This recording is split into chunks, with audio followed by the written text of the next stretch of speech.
Alrighty, guys, what is up? Welcome to HSFL Paranormal. The stream will begin soon. I gotta do my little sharing out, try to get some people in here. All right, guys, welcome. Getting started here. Thank you so much for joining. Alrighty, Diary of Her Mind, Carol out of her comfort zone. Welcome. Thank you so much for joining.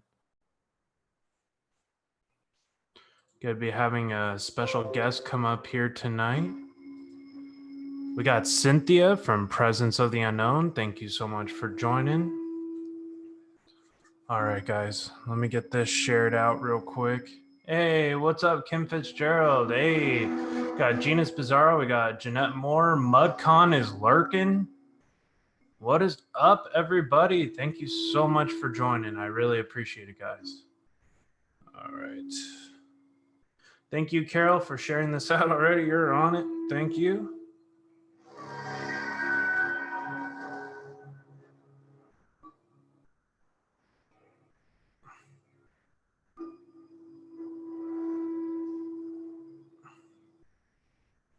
All right, guys. Miss Monty P. West Haven, always and forever. What is going on? Thank you so much for joining.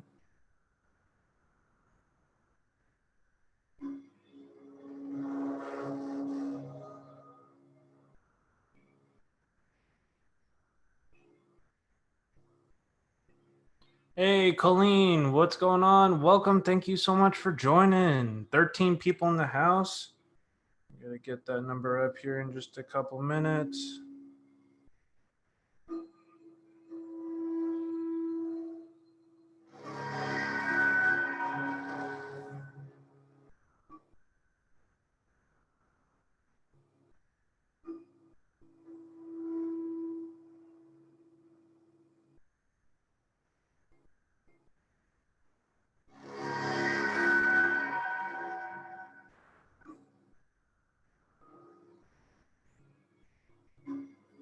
All right.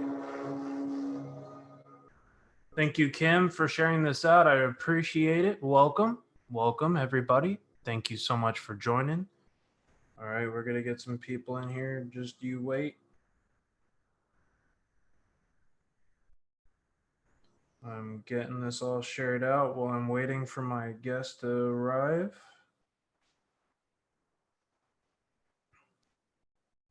I know we hit 1,000 subscribers on Presence of the Unknown. We couldn't have done it without you guys. Thank you so much. If you haven't gotten that channel, go ahead, check it out. Go and subscribe. You will not want to miss out.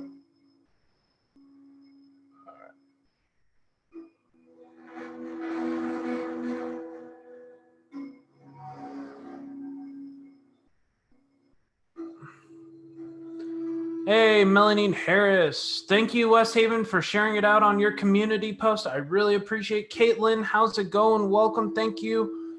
Thank you, everybody. Seriously.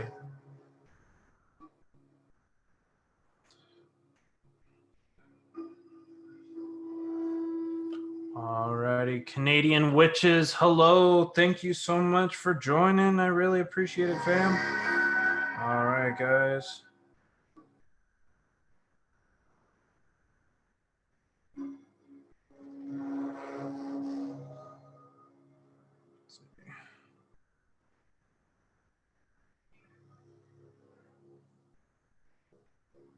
Hope everybody's having a great night so far. Lisa Dawson, thank you so much for sharing this out. We have Summer Breeze in the house. Welcome. Thank you so much for joining as well. I really appreciate that, guys. Seriously. So we are going to go. I am waiting for my guest here. He said he was going to be joining me in a little bit. I got a kind of a new layout here tonight of some of the equipment used here on my channel. I got a K2 meter, a spirit box, some camera equipment. I got one of these IR lights and the doll that I bought on eBay that was reportedly haunted, but I really don't think it's all that much haunted. It's just really creepy and plays really creepy music. And I'll add some sage to this as well. So there we go. Jan's Life Journeys, thank you so much for sharing this out on social media. I really appreciate it. Thank you to the 17 people watching. I really appreciate it, guys. Alrighty. Yeah, Diary of a Mind, who just tweeted this out, so thank you. I appreciate it. We got...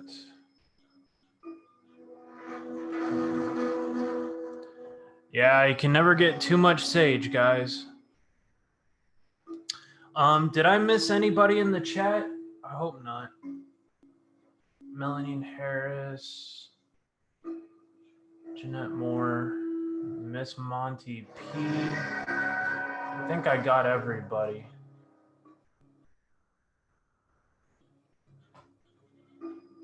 Thank you so much. Hey, Joe, Presence of the Unknown. I am going to be doing a paranormal hot topic Q&A. I'm waiting on my guest to arrive here in just a couple minutes. He said he was finishing with doing something with his family, so I am just waiting for him to arrive. And check the status here.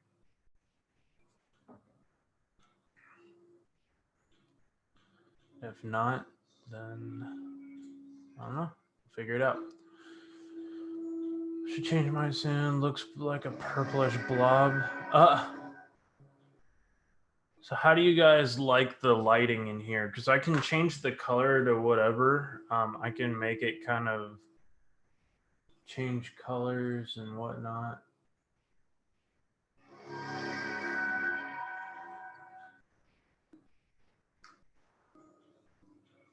Alrighty, I think my guest is going to be arriving here very, very shortly. And we'll get started with the topics tonight. We got quite a few of them here tonight.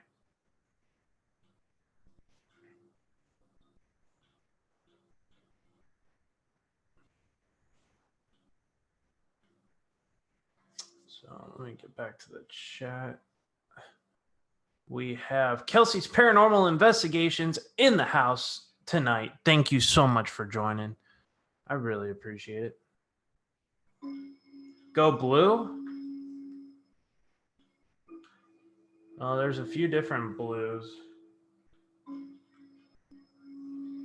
think that's as blue as it's gonna get with so that's the blue lighting right here. I do have my secondary lights. If I turn this off, it's straight blue. Like it's like kind of creepy. So should I have the secondary light on or should I have this on? Hey, what's up? It's my boy Lou Rock in the house. What is up, buddy? And the crowd goes silent. I've been getting little hints from my... What's up, bud? What's going on? Not much. So tonight I have Lou Rock here on my panel. We're going to be talking about some paranormal hot topics. We were kind of discussing, should we focus on one? We ended up saying, you know, maybe let's talk about a couple of different ones. So I went from a topic discussion to a Q&A discussion. So this is kind of like an Ask an Investigator type of deal tonight. So if you have any questions about the paranormal, and I love hearing new people's thoughts and what they think of the paranormal, what they're what questions are really puzzled about, if they believe in certain things and don't believe in others. So you guys can always ask those questions, and I'm always super happy to answer them. If I can't answer it, I'm sure Lou Rock can. So no problem. Alrighty, guys. So I kind of wanted to start out with one of the first topics that I had mentioned to Lou, and I think this one's a pretty good one, and he thought so as well. Sorry, I'm here dealing with my children. Gotcha, no problem. You just let me know when you're ready. Oh, I'm ready. I'm ready. What made you decide to study the paranormal? Oh gosh. That's a long, long, long answer. Well, we're live. It's a live show, so we got all the time we want. Oh, great. It's gonna be fun. I started the first one with the banger, dude. Why did Lou Rock start a 4-hour synopsis?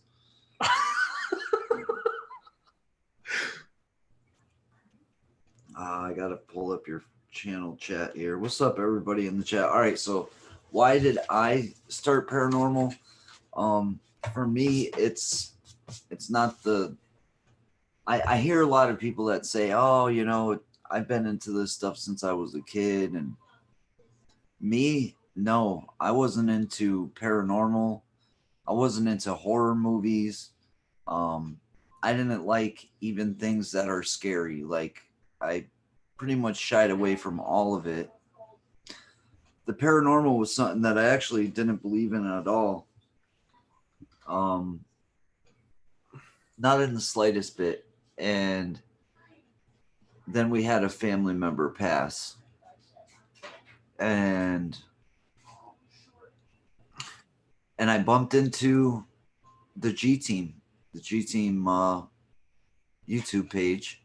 Mm-hmm. And I had visited one of Patty's live streams where she was doing a spirit box session, and I had watched her videos already and heard some things in some of her sessions where I was like amazed. I was like, whoa, like this could possibly be real. Well, one night while I'm in her chat, I type into my loved one, hey, we miss you. It says my name straight out, Lou Rock, clear as day. And Patty, she's like, it said something, The Rock. And Marie was there. Marie was like, yeah, there's this kid, Lou Rock, in the chat. And he's asking for Danny. And then the word Danny came through. And then they didn't even know what my question was. Or it wasn't a question, it was an apology. I had said, sorry, I couldn't save you, man. Yeah, he passed of a heart attack. And it said it's okay. And so that experience was like, it was like, whoa, like I need to try this out. I need to try this for myself and see what there is to it. And I don't think I went into it expecting anything to happen. I think I went into it actually kind of not expecting it to happen. And then, I mean, since that first day, I remember I got a video of it. The spirit box came in the mail. I popped on the camera. I said, let's go try this thing for the first time. And from that first session on, it's been a wild, crazy ride. And it's felt like somebody wanted me to do this for a certain reason. No, thank you for sharing that. Because it makes me sometimes I ask myself, why did I decide to study it? And it wasn't really that I decided, it was more the fact that I crossed paths with it inadvertently because of a near death experience where I actually died. And that's kind of what really drew me to the paranormal, is because I had a connection with it.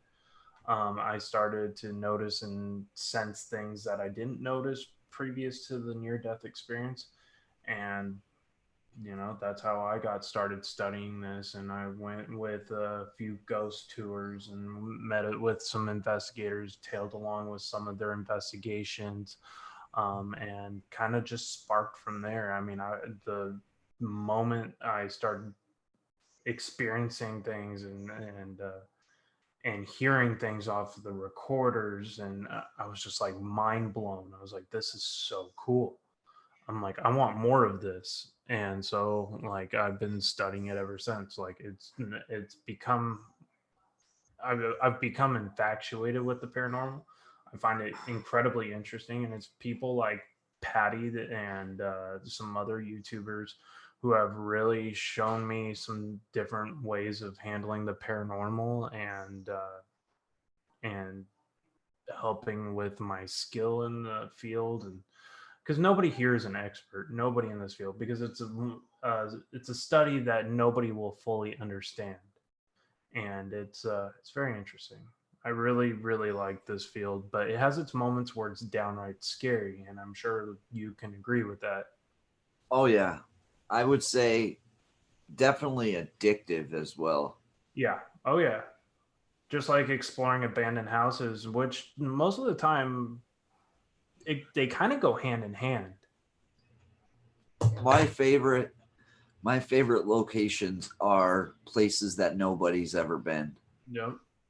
Like I know like a lot of people like your your well-known places like the Queen Mary or the Right. Liz Borden house or the this place or that place, but those have all been done, you know what I mean? I like Over and over and over again.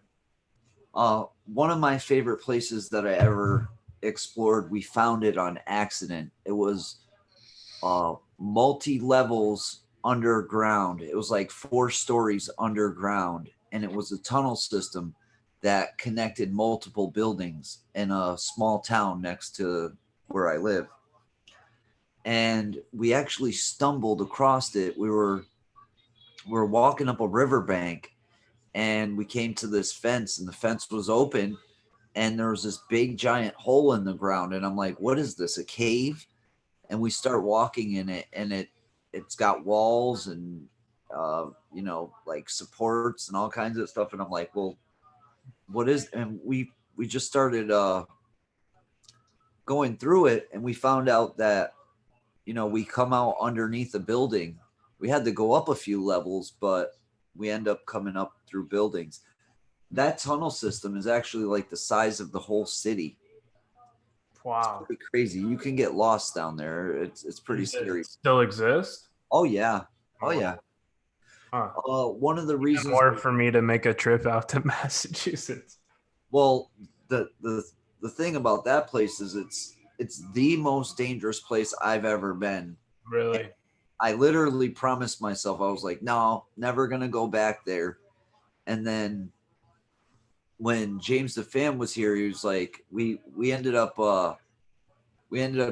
not being able to go to one of the places we had planned to go, and he's like, you got anywhere else you think we could go check out?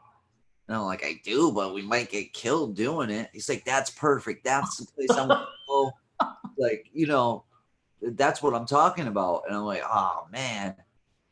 But yeah, the reason they shut down the construction on it, and what I mean by construction is tearing it down. The reason that they shut it down is because there was too many open caverns underground for them to run the heavy machinery.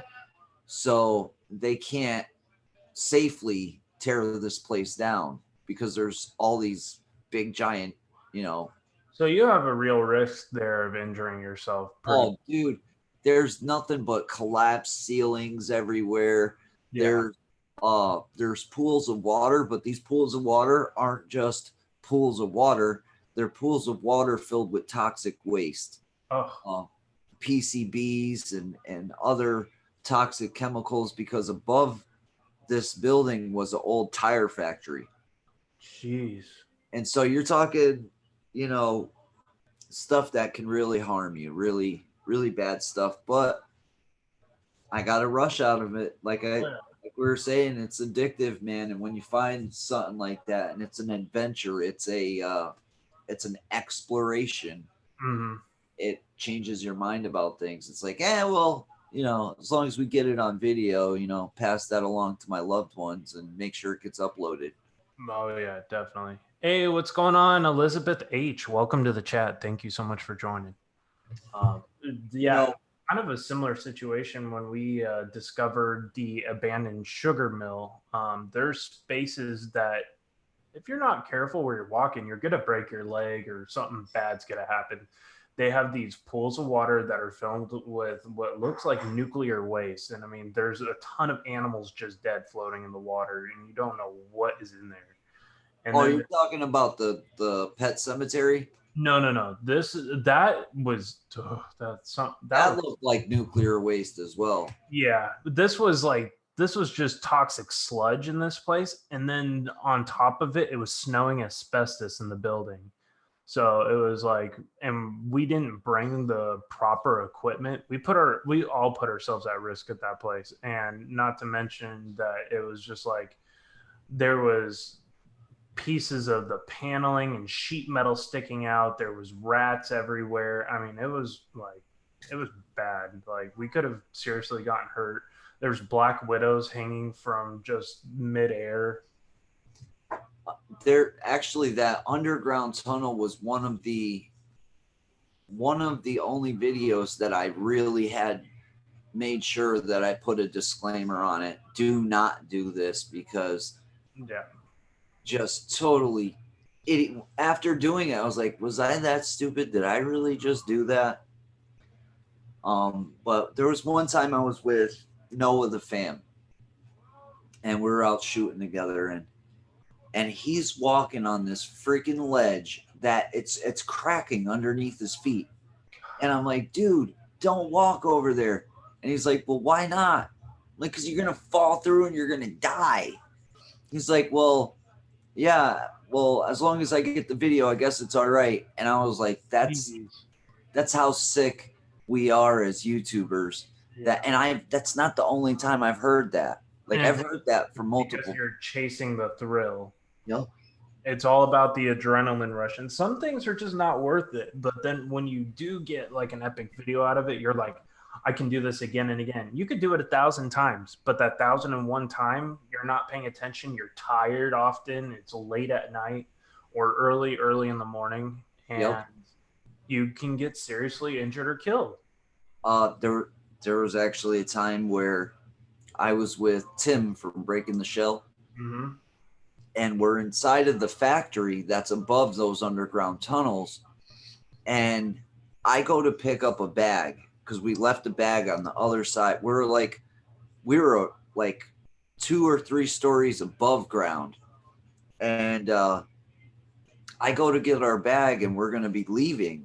And right when I went and grabbed the bag, I could feel the ground giving out underneath me. Oh, Lord.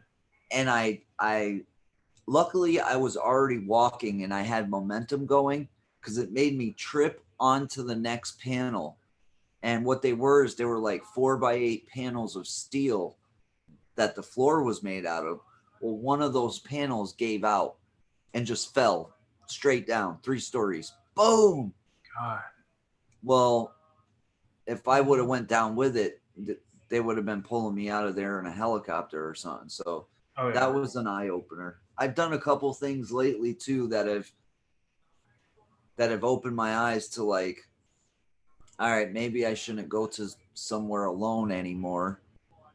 Especially since last time I went somewhere alone, I had somebody stalking me, and they were literally 10 feet in front of me. But because it was so dark, I couldn't see that they were there. Wow. That's so scary. That's scary. That's scary. And when the guy's sitting there and he's messing with you, and he's, he was making noises like, I've heard this bird before, and we've confused it with a bat. We thought it was a bat, and it was a bird. And the reason we thought it was a bat is because it's flying around at night. Well, we disturbed their nest, so that's why they're flying around, and they make these little screeching noises, not like a bat. Wow. And so he's making this noise, and that's all I could think is it's one of those birds. And I'm like, well, wait a minute, I'm outside. Why is a bird being like, and anyways, I was just lost. I was like, is it an animal? Is it a person? And then after going back and editing and seeing you were being stalked, like you were this close away from some weirdo that could have done anything he wanted.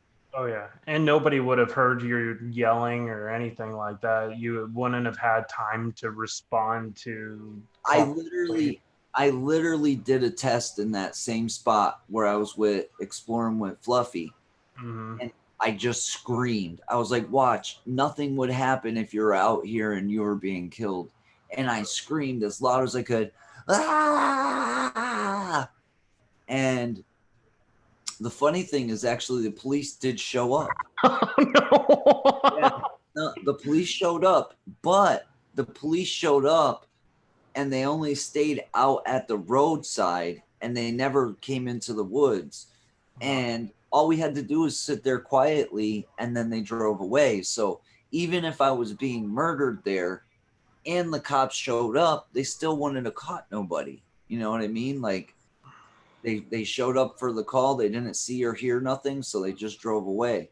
So yeah, no, you could be murdered there and nobody would even notice. Wow. That's a scary situation. Yeah, and Cynthia was mentioning in the chat here, she was talking about the place that we had and went to, the abandoned sugar mill. She said, "I lost my balance at the sugar mill and almost fell on almost fell on the rebar sticking out of the ground. That place was no joke, and it was very sketchy and dangerous. And it was a metal bar used as the reinforcement for the concrete that was crumbling pretty much as we walked on it. It was pretty scary." She almost got injured. All right, so let's go with the next paranormal topic, and this one is going to be, what is the most unique paranormal experience you've ever had? Unique. The most unique paranormal experience I had, I didn't really notice that it was paranormal until later in my life. I had gone on a trip to New York City with my godfather, and we're out in the city, and some things ended up happening, and we were there very late at night, and we didn't want to drive home. We had been through a really we'll say a really bad day. And so we were tired, and he said, you know what, we'll just stop at my mom's house and we'll stay at my mom's house for tonight, which she lived about 2 blocks over from the Twin Towers. Wow. And it was a high-rise building. So we go to this building, it's nighttime, he's got a key, he lets us in, we go right to sleep in the living room. And so in the morning time, I'm waking up in this place, I've never been before. And I'm waking up and I smell coffee. I smell coffee and I love coffee. So I'm like, oh man, that smells good. I want some of that. And so I open my eyes and I look into the kitchen, and there's this elderly man sitting there drinking coffee and he's reading a newspaper. And so I think nothing of it. Actually, I thought it was my godfather's stepfather. I knew his father had passed, but I had never met his mother or any of his family that lived in New York.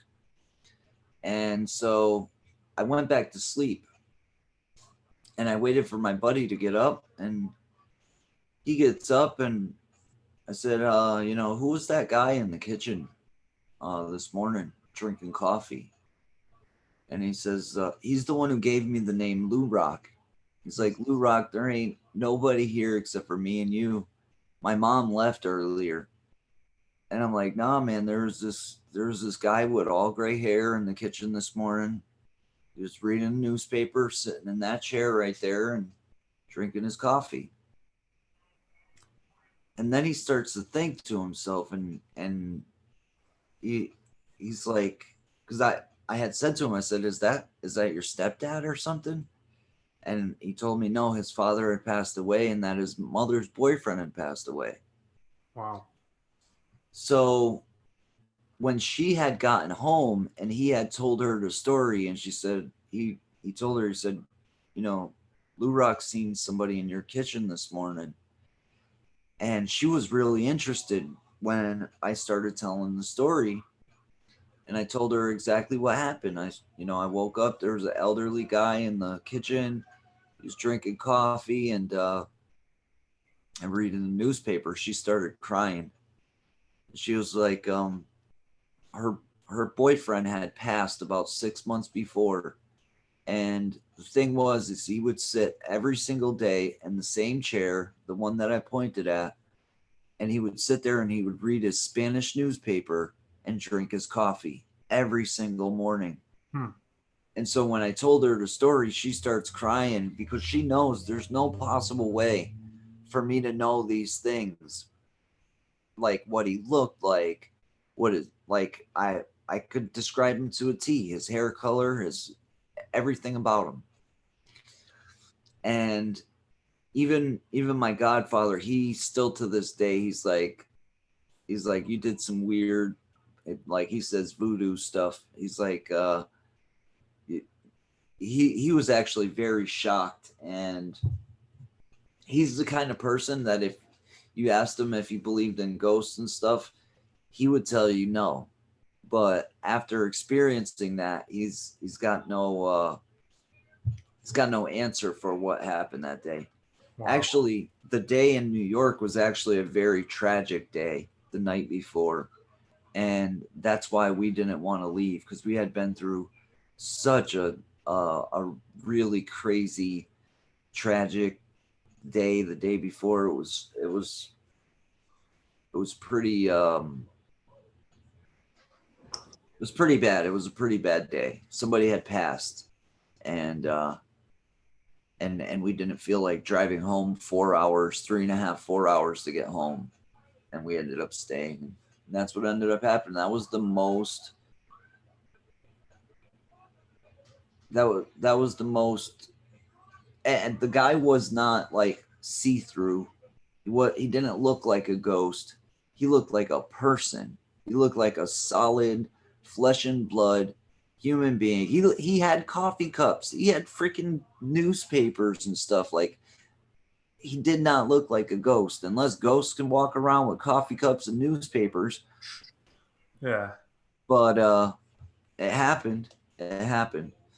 That's truly remarkable. I've never seen like a full-on like flesh and blood apparition kind of like that. I've only caught apparitions on camera. At least that's what I think they are. I mean, it could be something that I totally just don't understand, and that's most likely the case, because most of the stuff that we experience in the paranormal is stuff we don't understand. But yeah, that's amazing. Wow. I mean, just to see it like he was really there, that's... John, it's like I'm looking at you right now. Like, yeah. It didn't look like anything out of the ordinary. It was morning time. You know, most people, they see ghosts or spirits at nighttime or when it's dark or in a dark house. No, the sun was shining, the light, you know, the sun just came up, and it was a beautiful, bright morning. And there's this guy sitting at the kitchen table, looking out the window, drinking his coffee and reading his newspaper like it was nothing. And then he just disappeared? No, I went back to sleep. And then when I woke back up, he was gone. Wow. And so I had asked, I was like, hey, you know, was that your stepdad or son? Who was that was in the kitchen? It's like, Lou Rock, there's nobody here but me and you. He's Spanish, so he was like, Lou Rock, you're bugging, man. You're bugging. And I'm like, nah, man. There was a guy out there. Like, I don't know who he was, but there was somebody here. And yeah, it was shocking to him and his mother, because they couldn't believe it. And when I described him, and they knew there was no way I ever met him. So they were shocked. They were both shocked. And so was I. Oh, I would be too. That would be something else. Another thing is, I think at that moment, I just wrote it off as weird. Mm-hmm. Like, I didn't think of it as something paranormal till later on down the road, where I was like, wait a minute, what the hell happened there? Like, like something really messed up happened there. But yeah. Wow. One last thing. Have you ever noticed, I've had this happen a few times. Have you ever noticed that, like, sometimes when somebody passes away, it's somebody that's totally not connected to that person that comes and has a message for somebody? I've never had it directly, but I've experienced it through watching other people's loved ones who have passed. And yeah, I've noticed some of those experiences, and it's crazy every time it happens. And then people are like, "Oh no, the paranormal doesn't exist." I'm like, you might want to recant your thought about that, because I mean, those people definitely were trying to send you a message. I And had a no, I go had ahead. a, I had a friend that was 16 years old, and he committed suicide. And we were at the funeral, and this girl from down the street, she had she didn't even know him, she didn't know any of us, and she walks up to this guy's mom and tells this mom about the dream she had the night before. And the dream was him coming to her and saying, "Can you tell my mom that I'm okay?" And tell her. And it was like all these messages for her. And it was like, I'll tell you what, it was pretty spooky, and it was pretty weird because the person coming to tell her was like not a quack. She wasn't like a whack job. She was just somebody who was like, "Listen, I've never had this happen before, but I had a really weird dream last night. I had a boy that I think is your son that came to me in a dream, and he wanted me to tell you these few things." And yeah, so, and I've actually seen that happen Hmm. a lot. And it usually seems like somebody who's not connected is the one who gets the message. Right. And like when my buddy died in a motorcycle accident, I somehow had already known he had passed, and I don't know how, but I just remember getting an awful feeling, because he was like a brother to me. We grew up since we were like 5 years old, and I just got a horrible feeling. I said something happened to my buddy Kevin, and at the time my wife was like, "How do you know?" I was like, "I don't know. I just have a weird connection with him because we're like really close." And then I get a text message from a friend in high school that we grew up with, and they said, "Hey, did you know Kevin died tonight?" And I'm like, "What the fuck?" And yeah, I mean, that one, I had already known something bad happened to him. I didn't know what. He ended up dying in a motorcycle accident, and I had noticed some strange stuff after his father had died. I've had connections kind of with his whole family. His dad ended up killing himself, and it was really hard on him. And he always kind of lived with the depression from what his dad did, and I being an empathic type of person, I could always feel when he was going through a hard time. And this time of year, October, was the anniversary of his dad's passing, and I could always feel, no matter where I was, that he he was troubled. And I've noticed with a couple of other people that I know too. But it's particular with the people that I know the best, and I can sense it with some family members as well. Like the other day, I called my dad. I said, "Hey, Dad, how you doing? Are you feeling all right?" And he's like, "You know what? I've been going under a lot of stress." I was like, I've kind of felt that, and I definitely had that connection with him as well. But yeah, it's an interesting thing, and I wonder if it is connected, if that would be considered a paranormal connection, or is that just some kind of an ability to feel what others might not be able to. I don't know.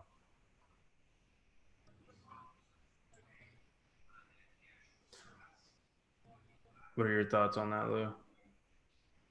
What's that? What were your thoughts, like, being able to sense others, like others who have either passed or people going through hard times? What do you think is that kind of like regarding the empathic ability? What are your thoughts on it? And do you Um, have you ever had that feeling that somebody is not doing well, or something bad happened to somebody? Have you ever gone through that? Not myself. I've never thought that I have any kind of gifts like that. Um, I would say that the closest thing that I've experienced that is like that is sickness. Mm. It always seems like like I was having these panic attacks about year and a half, 2 years ago, and they were serious, man. I felt like I was having a heart attack. It was really bad. And I would find out that I have other friends that are going through, you know, sicknesses that have to do with their heart, Mm-hmm. and I think I have experienced feeling other people's, whether it be a like a sympathy pain for that person, but I don't think I've ever had any kind of knowledge of somebody passing before they've passed or anything like that. My Not buddy myself. Kevin was the only person that I ever experienced that with, and I think it was just because of how close we were. Yep.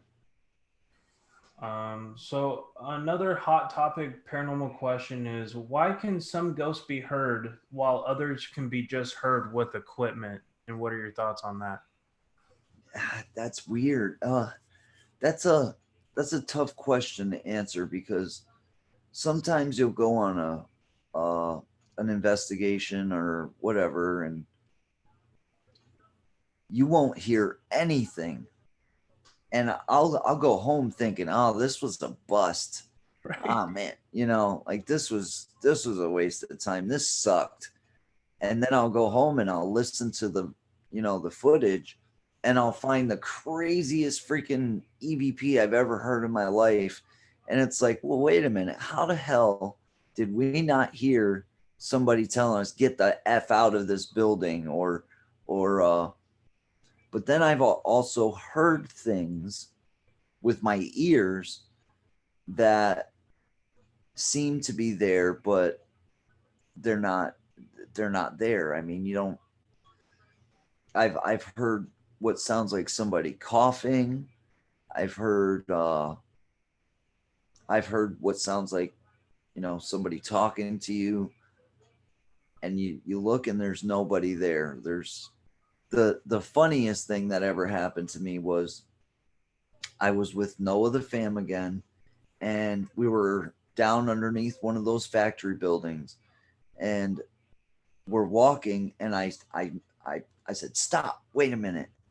And we both were sitting there perfectly still, and I'm looking at him and he's looking at me, and I hear footsteps behind him, and I'm like, "Dude, I could hear footsteps right next to you." And he's like, "Yeah, I can too." And then we sat still for a second, and then I look up, and right above his head, about 2 feet above his head, is a freaking giant raccoon up in the ceiling, and it was right above him, so it sounded like it was somebody walking right next to him, but it was actually a raccoon. That raccoon had some nerve to be right there, like basically stalking us, and this thing was as big as a dog. It was huge. But yeah, I don't know why we can hear some things, we can't hear some things. Some things the cameras pick up. I don't hear most of it. Yeah. I don't hear it till I come back with a big pair of headphones. You're like, what the hell was that? There's very few places that I have actually heard with my plain ear. One of my house, my when I had that situation going on in my house after the murder house investigation, and some people know what I'm talking about. Um, I was hearing growls from inside my house with my plain ear. I was hearing like chant, like kind of like a whispered type chant going on in my house, as well as like I was hearing like I would try to fall asleep and it sounded like somebody screamed, "Hey," in your ear like that. Yep. The other place that I experienced it at was the Padre Hotel, when we Irish and Herman the Great, and I did the Padre Hotel. I was the only person who heard it. I caught it on the video, which just concretes what I was hearing, and I kept hearing what sounded like that, like a whistle. And I said, "Are you sure you're not whistling, Irish?" And I said it to him like 3 times because I kept hearing it. And it was this little girl who had passed away in the room from a fire during the earthquake in 1950s. And there was another guy who hung himself in the same exact room. Why we stayed in there, we'll never know. But it's because I'm a paranormal channel and I'm obsessed with this stuff. But yeah, no, we clearly heard again and again it was whistling. But most of the time I get my EVPs straight onto my recorder, and sometimes I get them onto my camera. Not as often, but I had one experience at the Pioneer Saloon when I was over there in Nevada, and I actually caught the same responses on the camera as I did on my recorder, which just double verified everything that we were. Well, I've seen that happen a lot. I've seen it where multiple people are recording and multiple people get the same noise, the same response. I did notice that when I used I still have it, I just don't use it anymore, not that much, but I use a shotgun mic, a Rode shotgun mic, and what I noticed is using that shotgun mic, I was picking up a lot more stuff than usual. And we were in Florida in Hillside Estates, and Patty's doing a spirit box session, and I pan my camera and I look out the door, and you can hear a voice that is not any of us, and it says, "It's her turn." And it said it so weird, just like that. It's her turn. Wow. And that was nuts. That was like, well, what the hell was that? There was nobody there that sounded like that.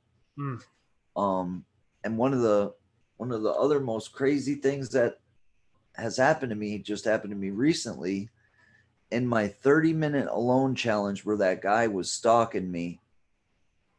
At the very, very end of the video, I see the guy behind me, and I turn around and he jumps into the woods. Well, right there at that moment where I yell at him the stupidest comment of all time, "I'm just a YouTuber, bro." I'm just a YouTuber. That means you can't kill me. God, I don't know what was going you through. gotta try anything, because now in that fact you're just desperate for him not to try to pull anything. Well, I'm thinking, he's probably thinking, why the hell are you out here with these big lights and stuff? So I'm a YouTuber. I'm not trying to, take over your area or anything. Yeah. But Country Paranormal's in the house. Right in that video, right as soon as that happens, this is at the very dead end of that video. I noticed the dude. I yelled at him. I said, stay away from me. And then I noticed children playing. It sounds like children playing, and you can hear it in the video. It's 3 a.m. Wow. In the woods. There's no houses near there. You're talking about the closest house is probably 3/4 of a mile down the road. Right. So what the hell is their children playing out in the middle of the woods at 3 a.m. in a place where a girl was found murdered before? It doesn't sound right. It doesn't sound, and it's in the video. Everybody could hear it, because I go, is that kids? Like, I hear kids.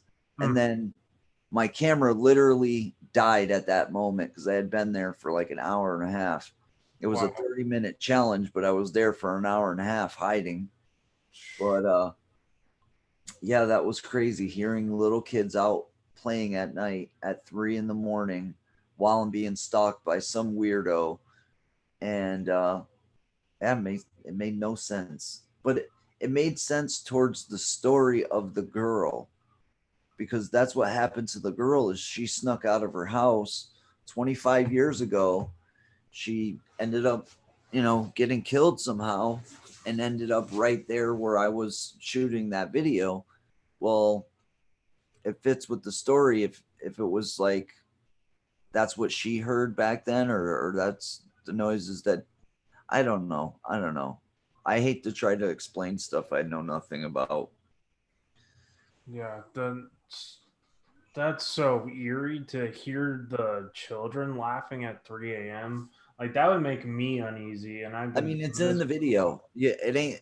I could hear that with my ears. It came out on the video. I mean, it was just straight out loud noise. You could hear it. And so, what makes the difference between something you could hear and something you can't hear? I have no clue. I have no clue. Wow. Have you ever had a spirit mimic your voice? I've had a spirit pretty much hijack my stream at one point, and I was saying, and it was during the time I was having that issue after the murder house, and I said, I'm not afraid of you anymore, and clearly you hear it laughing. And it was just so crazy. I mean, people were mentioning it earlier in the chat, like they had remembered like hearing this like demonic laughter, and it was like high pitch and it didn't sound human. It was very eerie. And I actually have the recording. If I can find the live stream that it was on, I think it was like one of my, God, it's been a while. I think that was like almost a year ago when that happened, because it was right after the murder house. It was October of last year. And I've had them straight hijack my voice. I came out of a building, and it sounded just like my voice, and it said it was something like, "I'm right here, Ma," and I call my mom Ma, but I'm out on an explore with my friends. My mom's not there. There's no reason for me to say Ma at all. Like, and that was in my Hillside Estates video where the cops show up. I come out of one of the buildings and it says, it was something to the effect of, "I'm right here, Ma." And I'm like, well, what the hell does that mean? Another thing is it sounds just like me, but I'm actually talking. So unless I could talk and talk again, it doesn't make any sense. yeah. I think they do have the ability to mimic us if they want to. Okay, so yeah, I did find it with the laughter. If I can try to, let's see. Well, the first weird thing is you see something move behind me when I'm talking to Atlantis Paranormal, and it's like this white figure, and it runs right past me in the empty void of the door. Then the Shit. actually, was that, no, that was, I think this was it.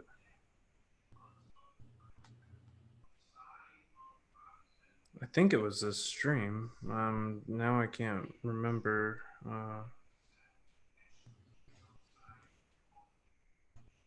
God, now I'm confused on which stream it was, because there was like a two-parter to the stream, because it cut, my feed cut out like halfway through, and it was just so bizarre. Yeah, now I don't know which one it was. It was an older stream. It was from a year ago, and then I have the video where my blinds get pulled down behind me.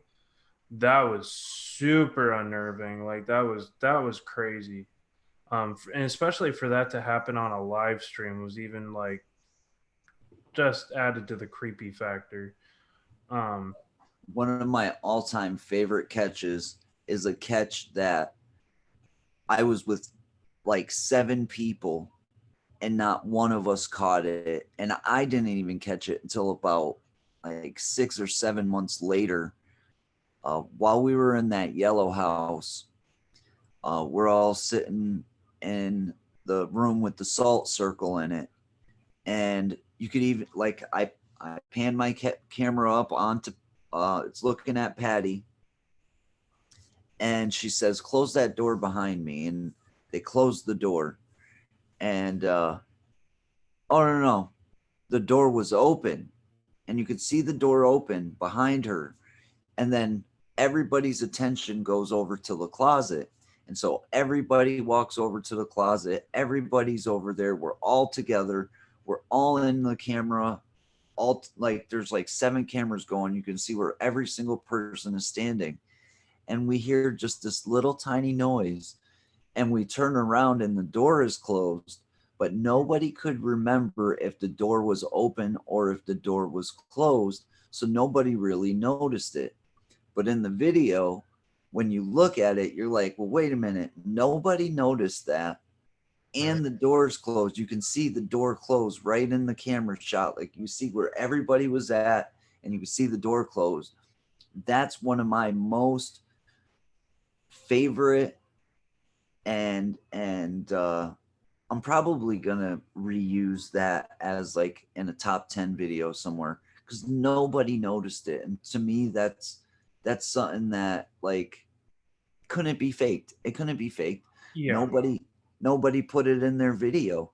Nobody even noticed that it happened. So how could that be faked? And so that's why that's one of my favorite catches of all time because nobody even was like, was that door open? Who knows? Let's keep going. Wow. Yeah. That's pretty wild. Oh, here's a good question for you. What are your thoughts on the spirit box, Lou? What are my thoughts on the spirit box? What do Let's you talk mean? about the pros and cons of the spirit box and what your thoughts about that is. I think that a spirit box is a very dangerous thing. Not just for the paranormal aspect of it. I think that there's something about listening to these tones, white noise, and whatever other tones we're blasting into our ears, that makes you sick. I've seen so many people feeling perfect, perfect health, and then a spirit box session happens, and 6 of 10 people are experiencing headaches, sickness, weakness. So I definitely think that even if there's another scientific explanation, because a lot of people will tell you a spirit box will drain you. It'll make you feel weak and tired. And it's actually drained me to the point where I feel like I'm drunk. Like I should not drive a car. I can't lift my head. It's literally got me to the point where I feel intoxicated. Isn't that crazy? But I try to look at the scientific part of it though. We're blasting these tones, these sound waves into our ears, which probably messes with our equilibrium. Also, you know how like a person with epilepsy, if they watch a video game or like a TV that's flashing or something, it could throw them into an epileptic seizure. I think that there's something to do with the sound, that sound actually affects us in a negative way. Now, I'm not saying that there's not paranormal, like it's not paranormal. I'm saying that's one of my theories of why. Why are we feeling the way we feel after a spirit box session? I'm one person that will tell you for sure there's something responding, whether it's a spirit, whether we're in the matrix and somebody outside of the matrix is talking to us through it, or aliens, or the government, or just our own wild imaginations going crazy. But see, imagination doesn't make sense to me because I've heard such clear, loud responses that are intelligent that everybody hears. Like everybody who hears it is like, all right, well, that just said misery. Clearly, loudly, that said this word. So something is whether it be anything, it could be possibly people from other dimensions. We don't know what's responding, but something is responding. Will we ever know what it is? Not until we cross that line ourselves, I don't think. Yeah, I think the only time we're really gonna know is when we pass. And Yep. that's I've been yelled at by professional professional paranormal people, I guess. if anybody calls themselves that, they're not professional. Well, they're You're doing it wrong. You know you have to do it like this. Do you know that if you don't do it like this, then you're doing this, this, and this wrong? And it's like, well, wait a minute. How the hell do you know what's right or wrong? yeah. Now, don't get me wrong. I'll listen to anybody who's got a lot of experience in anything. You know, that's how you learn stuff. I always take advice from people with experience. But for somebody to just come out and say you're doing it wrong, or I had the other day, I had somebody tell me to try to use my spirit box without that portal box that I made. Mm-hmm. And they said, well, you know that when you use that portal box, you're actually doing it wrong because you're losing out on possible responses. And what she meant is that the box, it quiets that white noise. So sometimes there's low tone responses that don't come through because it's quieting those low noises. Right. The thing is, I really like not hearing that white noise, because that white noise I can listen to a session on that box for an hour or two without feeling sick. Yeah. It seems like it's a lot less draining sometimes, but on another hand, sometimes it is very draining. But I think for everybody, that noise, the classic SB7 noise, the can be maddening. It could drive you crazy, because it's driven me crazy plenty. Oh yeah, no, that's one reason.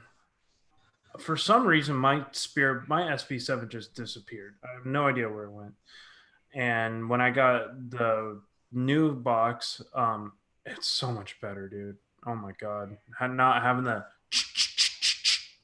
it makes my sessions a lot. It makes me not as irritated, I guess is the word. Um, Kim Fitzgerald Rock Fam, do either of you, John or Lou, believe in reincarnation? I'll let you go first on that one. Yes. I have to say yes, I do believe in it. Yeah, I definitely believe in reincarnation. There was another question. Let me go up here.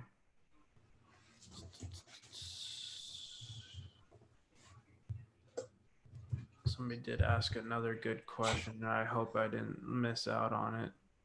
Okay, Terry C says, why do some spirits make themselves known to somebody if there's no connection to that person? We kind of touched on that question that she had asked in a few questions ago. Some people have a connection to the afterlife that other people don't. Well, actually, I think she was saying more towards like, why does that always happen? Because I've seen it happen so many times where it's a stranger, it's a friend of the family that comes to the funeral and says, you know, I had this really weird dream the other day, and then this happens. Or That's true. I don't know. You know what? I think what it is, and this is just a theory, this is just my thoughts. I think that them coming to a family member directly would be too shocking to that family member. That could be it too. Yeah, I They're think already in mourning, and that might set them over the edge. yeah, I think they might do it out of trying to protect that loved one and just trying to get their message through, but not directly, because they don't want to scare the crap out of the person they're trying to send the message to. Kim Fitzgerald said, "I think grief shields you," and I could imagine that probably puts a barrier around you when you're going through a hard time. Let's see, but if it his Kevin the Fan was talking about if you made the spare box, isn't it personal to you? The rock box. Yeah. Like I've said before, I used other people's designs for it. I just a lot of people that use those portals, they use an app. What I liked about the machine was taking away that white noise. That was my main goal. I just want the white noise gone. I don't want to take the radio aspect out of it. I have seen some amazing responses come from apps, but an app, I mean, a lot of those apps, when you download an app to your phone or your computer, you have to allow it access to certain things, your camera, your photos, your microphone, all kinds of stuff sometimes. Mm-hmm. So sometimes I don't trust that app didn't scan your phone for information to get words for it to say. Yeah, that's true. I mean, that could be very like the only one that I would ever trust if they made an app that plays on airplane mode. Airplane mode? Yeah, Why would that be different? because the airplane mode would block your Wi-Fi and cellular reception.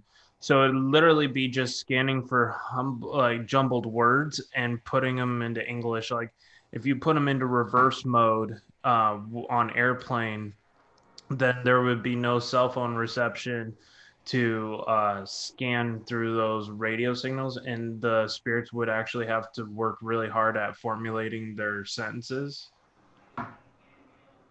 Yeah, but you know what? On another hand, like I've seen results like on Eddie and Jen. Mm-hmm. Eddie and Jen were using the Portal app, and it was saying my name. It was saying Louis, Yeah, and I know a lot of people that have used that Portal app, and it says my name that super clear. is pretty legit.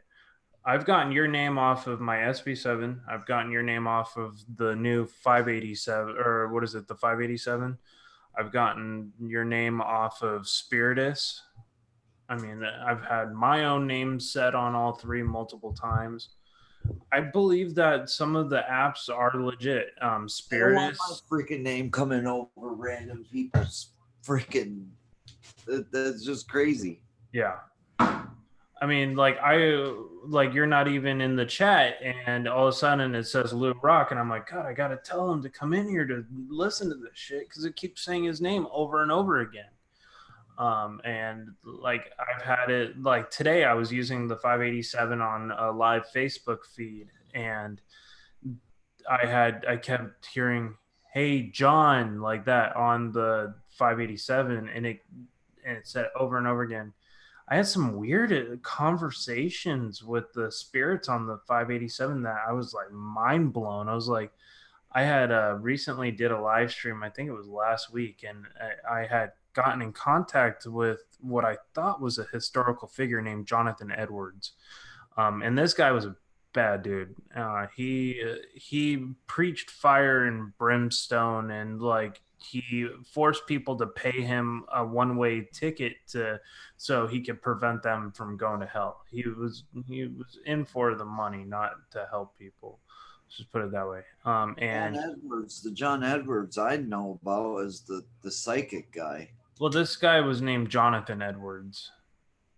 Well, wouldn't that be John Edwards' name too? Right, but he was making direct references To to his his sermon. I heard the word brimstone, which was one of the first words inside of his his article that he put out in the newspaper back in the 1800s, and it talked about like damnation and all this, and there was just a ton of there was just a ton of connections to that story. But yeah, there is a psychic named John Edwards. I know somebody that went to that John Edwards show, right? Mm-hmm. And they went to the John Edwards show, and there was somebody that went with them in their group that wasn't supposed to be there. Okay. That person, they replaced somebody else. Okay. So that person replaced somebody else that leaves no way for them to do research on this person and Right.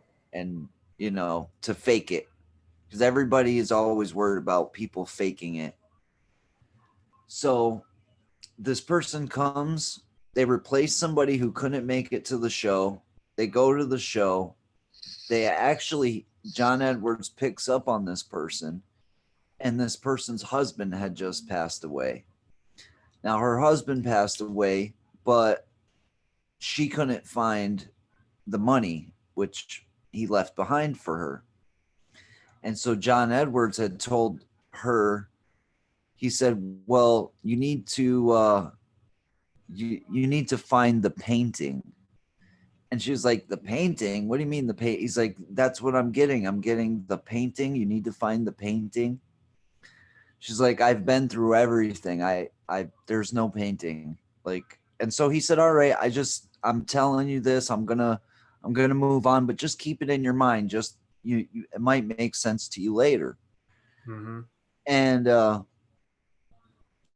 so it figures out like the money ended up being lost in his death. All right. So the money was gone. She ended up getting a phone call 3 days later from a place that cleans art. And the place says, well, your painting is ready for you to come pick it up. Whoa. And she goes, what do you mean my painting's ready for me to come pick it up? And the guy goes, yeah, your husband, he had this painting sent down here to be cleaned up, and it's ready for you to come pick it up. She goes and picks it up, and that painting is priceless, like literally. And we're not talking about hundreds, we're talking about millions of dollars for this painting. So that guy, John Edwards, had no way to possibly know this person, anything about her. She replaced somebody at the last minute, went to the show, and ended up getting told some stuff that was just really on point. Wow. And there's always, you know what gets me mad? All right, I know everybody's got their own opinions about different people in the paranormal field, but what really gets me mad is like, all right, that guy Huff, right? Right. Huff Paranormal. I've heard a lot of negative stuff towards that guy. All right. Mm-hmm. And when I was getting ready to build my box that I built, I had people discouraging me from using anything that he's used. Oh, don't do that, you know. And he's been accused of faking stuff. Now, whether that be true or not, I don't know. But what I know is from what I've gotten from knowledge that he passed down through his videos. He said, you know, the guy, he was pretty decent to show people how to make that box and say, go ahead and make it yourself. I don't have time to make them anymore. So if you guys would like to make your own, here's how to do it. So he's sharing that with everybody. Mm-hmm. And for him to be called a fake without any evidence either or way, it shows me the negativity in the paranormal field, where people are constantly being accused of being fakes. Well, yeah, when you get something that blows people's minds in the paranormal field and you capture some crazy evidence, and Huff has done it time and time again. And there's a lot of stuff that blew my mind when I started watching his channel over 2 years ago. And some of his investigations that he does, because he does have some paranormal investigations on his channel, and they're insane. with the technology that he's been able to create out of nothing and really be a pioneer in the field. And he really got me into the ITC research. Yep. Honestly, if it wasn't for Steve Huff, I don't think I would have ever done the spirit communication stuff. I think a lot of people wouldn't have gotten into the paranormal field of the ITC type of spirit communication if it wasn't for him. Thing is, I think that a lot of that negative banter and stuff like that is said out of, sometimes jealousy. Oh yeah. And another thing is, I think it's a trick. All right. And what I mean by that is, I think it's a trick. Because now that I've gotten into this stuff, I definitely believe that there's good, there's evil, there's things that are really good, there's things that are really bad. And I think one of the tricks is to teach people that this stuff is all hooey fooey. It's a game. It's something to be played with. And I think that trick is definitely from the negative, the evil side of things. It's like, oh, we'll make people think that this stuff is not real, so that when they play with it, they get attacked in some kind of way. You know what I mean? Like, it's almost inviting people, come on in, come play the game. And it's no game. I think that I was even very stupid, jumping in head first, not knowing anything, not having any experience, and just dabbling in stuff I know nothing about. Yep. That was a big mistake. I ended up in the hospital. I ended up hospitalized 5 times. Yeah, I remember that. I remember when you got, what was it, like double lung Pneumonia out of nowhere. I'm just that sick. was after the Tennessee trip. It was the day after I went to Belchertown School. Oh, was that okay? But I think you're right. I think that was right after I got back from the Tennessee trip. What was that, Greenberg Castle or whatever that place is? Greenback Oh, Castle. Greenback. That place, I'll tell you what, that's one place that I kind of don't ever want to go back to. Really? Well, after I went to Greenback Castle, everybody knows I experienced like 6 months of the worst luck anybody could have. My car would break down. Then the car towing my car would break down. Then it was just like one thing after another thing after. Then my window to my car broke, so it was stuck open. So then I couldn't leave my car overnight. So I had to figure out some way to close it up. It was just one bad thing after another bad thing after another bad thing. And that's when Tim from Breaking the Shell was coming up here. And I had told him, I said, dude, you might not want to come up here. I've had this black cloud of bad luck on me for a couple months now. He's like, man, I'm coming. I want to shoot videos. We're going to have fun. His freaking bus breaks down on the way here. Then his bus breaks down on the way out of town. So it was just a big bunch of bad luck, and it sucked. There's very few places I won't go back to, and every investigator has that place that they really kind of are afraid of or have a bad experience in. Mine was the murder house, and this house is only 45 minutes away from me, and I won't go back. And actually, the homeowners fled, so the place is actually abandoned right now. And that house is freaking unreal, and that's where I got my bad attachment from, was that location. And I mean, we've all sworn, Joe, Cynthia, and I, that Aaron, who everybody who's there, we're like, we're never going back in that house. It is really, really nasty.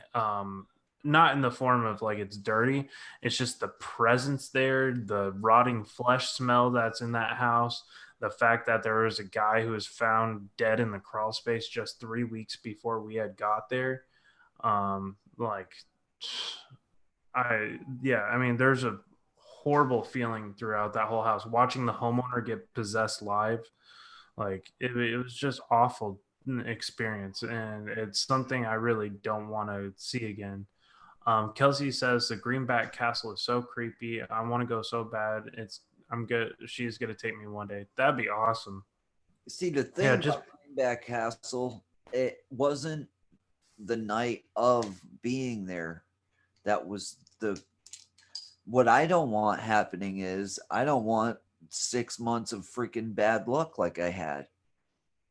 And the night being yeah. there was, I mean, I would say this was the most physical interaction I've ever seen in any location I've ever been. We'd all be standing there. We're all standing in a circle, and a rock flies right by me, and everybody's looking. They're like, "What the hell? What just happened?" Or we're all together. We're coming out of one of the buildings, and it sounds like somebody is smashing the whole inside of that building apart. Well, we were just all in there. We all got our cameras running. There's no way nobody was possibly in there. We just went through the whole place. So there was physical stuff happening while we were there, but that didn't really bother me as much as 6 months of everything that could go wrong went wrong. And it was all right. I come home, I find out that my car could have been fixed, and I would have saved $3,000 on trying to get it home. I could have fixed it down there, but this shop in West Virginia tries to tell me that my motor's blown. Well, my motor wasn't blown. It needed spark plugs. I replaced the spark plugs. I drive my car around the block like once or twice. Then I park my car in front of my house, and the next day I wake up to my kids screaming, "Dad, they just hit your car outside." So as soon as I fixed my car gets totaled by a passerby. Wow. It was one thing after another. It was literally, it was so bad that I just started to laugh about it. I was like, well, I'm cursed. And so this is just normal. And it got to be sickening. And that's the one reason I don't want to go back, because I don't want to deal with that kind of stuff again. That was bad. I also think that my panic attacks, I think my panic attacks were an attachment, because how do you go your whole lifetime without having a panic issue, develop a panic issue, and then it only lasts 6 months and then it's gone? Because I haven't had a panic attack since. Wow. It doesn't make sense. It doesn't fit the criteria for having a panic disorder. Hmm. There was another channel around that experienced something fairly similar. Um, what was the name of it? The guy's name was Tyler. Uh, he had done some videos with Omar. I think I remember who you're talking about. Did he do the Queen Mary with his group? I think he did. And he had really amazing editing. He had a whole group of people that he worked with. Paranormal Tyler. Oh, okay. Yeah, yeah. Uh-huh. Yes.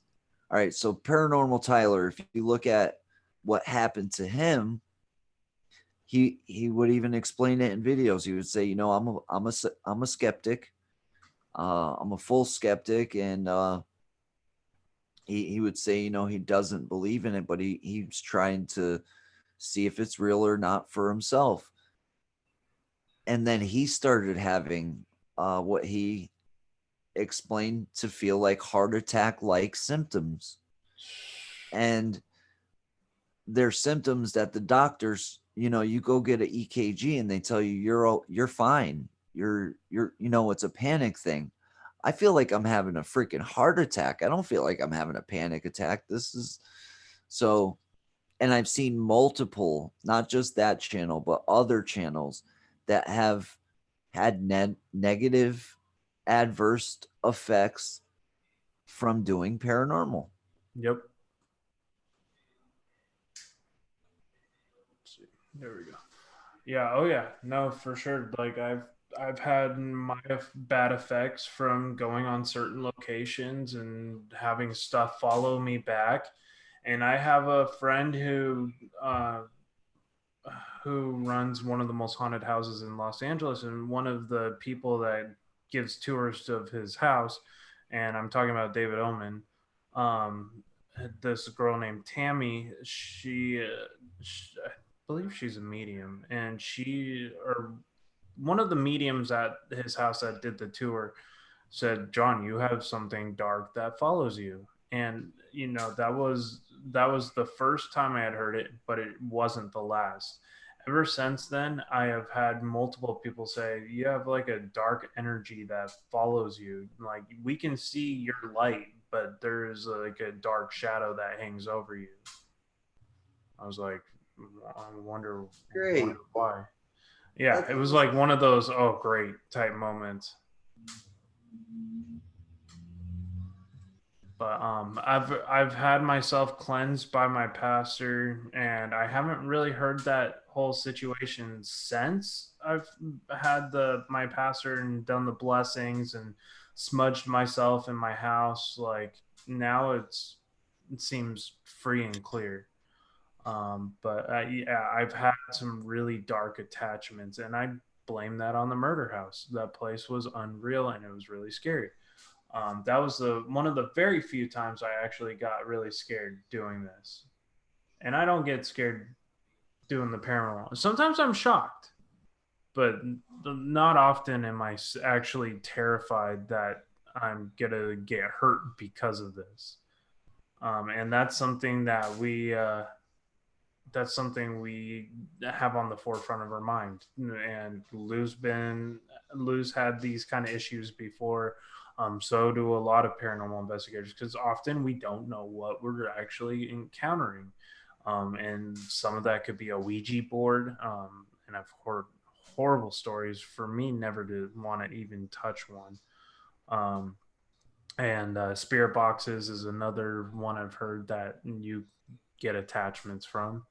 Uh, Somebody asked me a question. I believe that demonic things can influence me and make me do things, but can't possess me. I wonder if there's anything would happen if I went on an investigation. What do you think? What do you think about that question, Lou?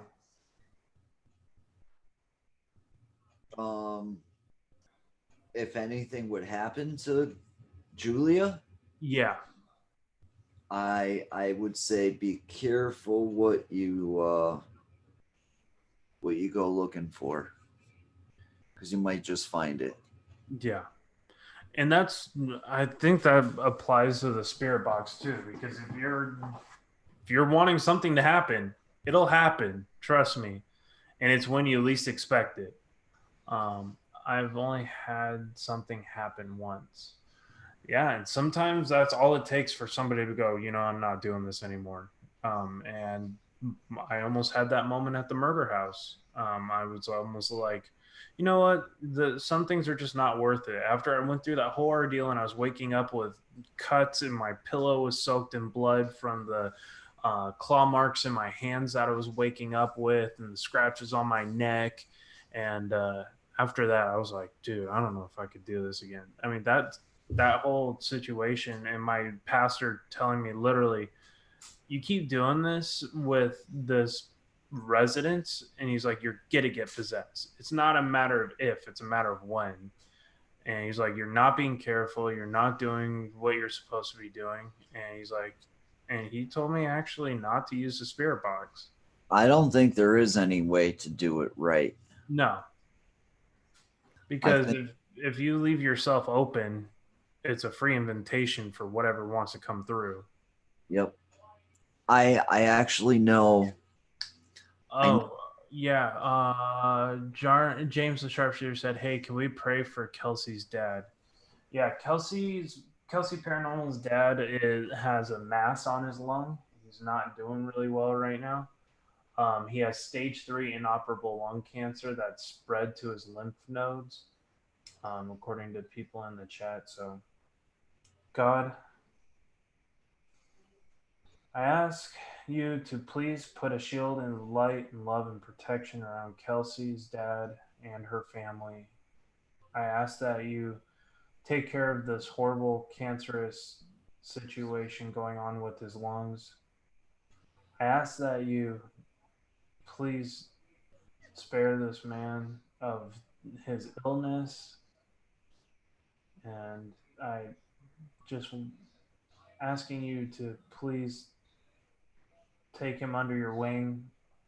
And I know it's your plan, whatever happens, but I pray that you cure him of this horrible sickness.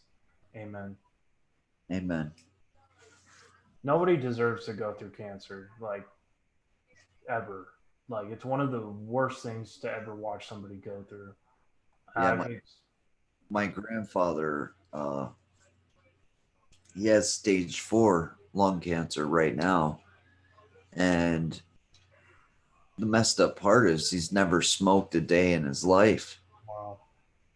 Wow. He believes that he got it from doing working on cars. He says brake jobs. Yep, because they were asbestos back then. Yep. And so he believes that his comes from the work that he's done all of his life, which is a mechanic.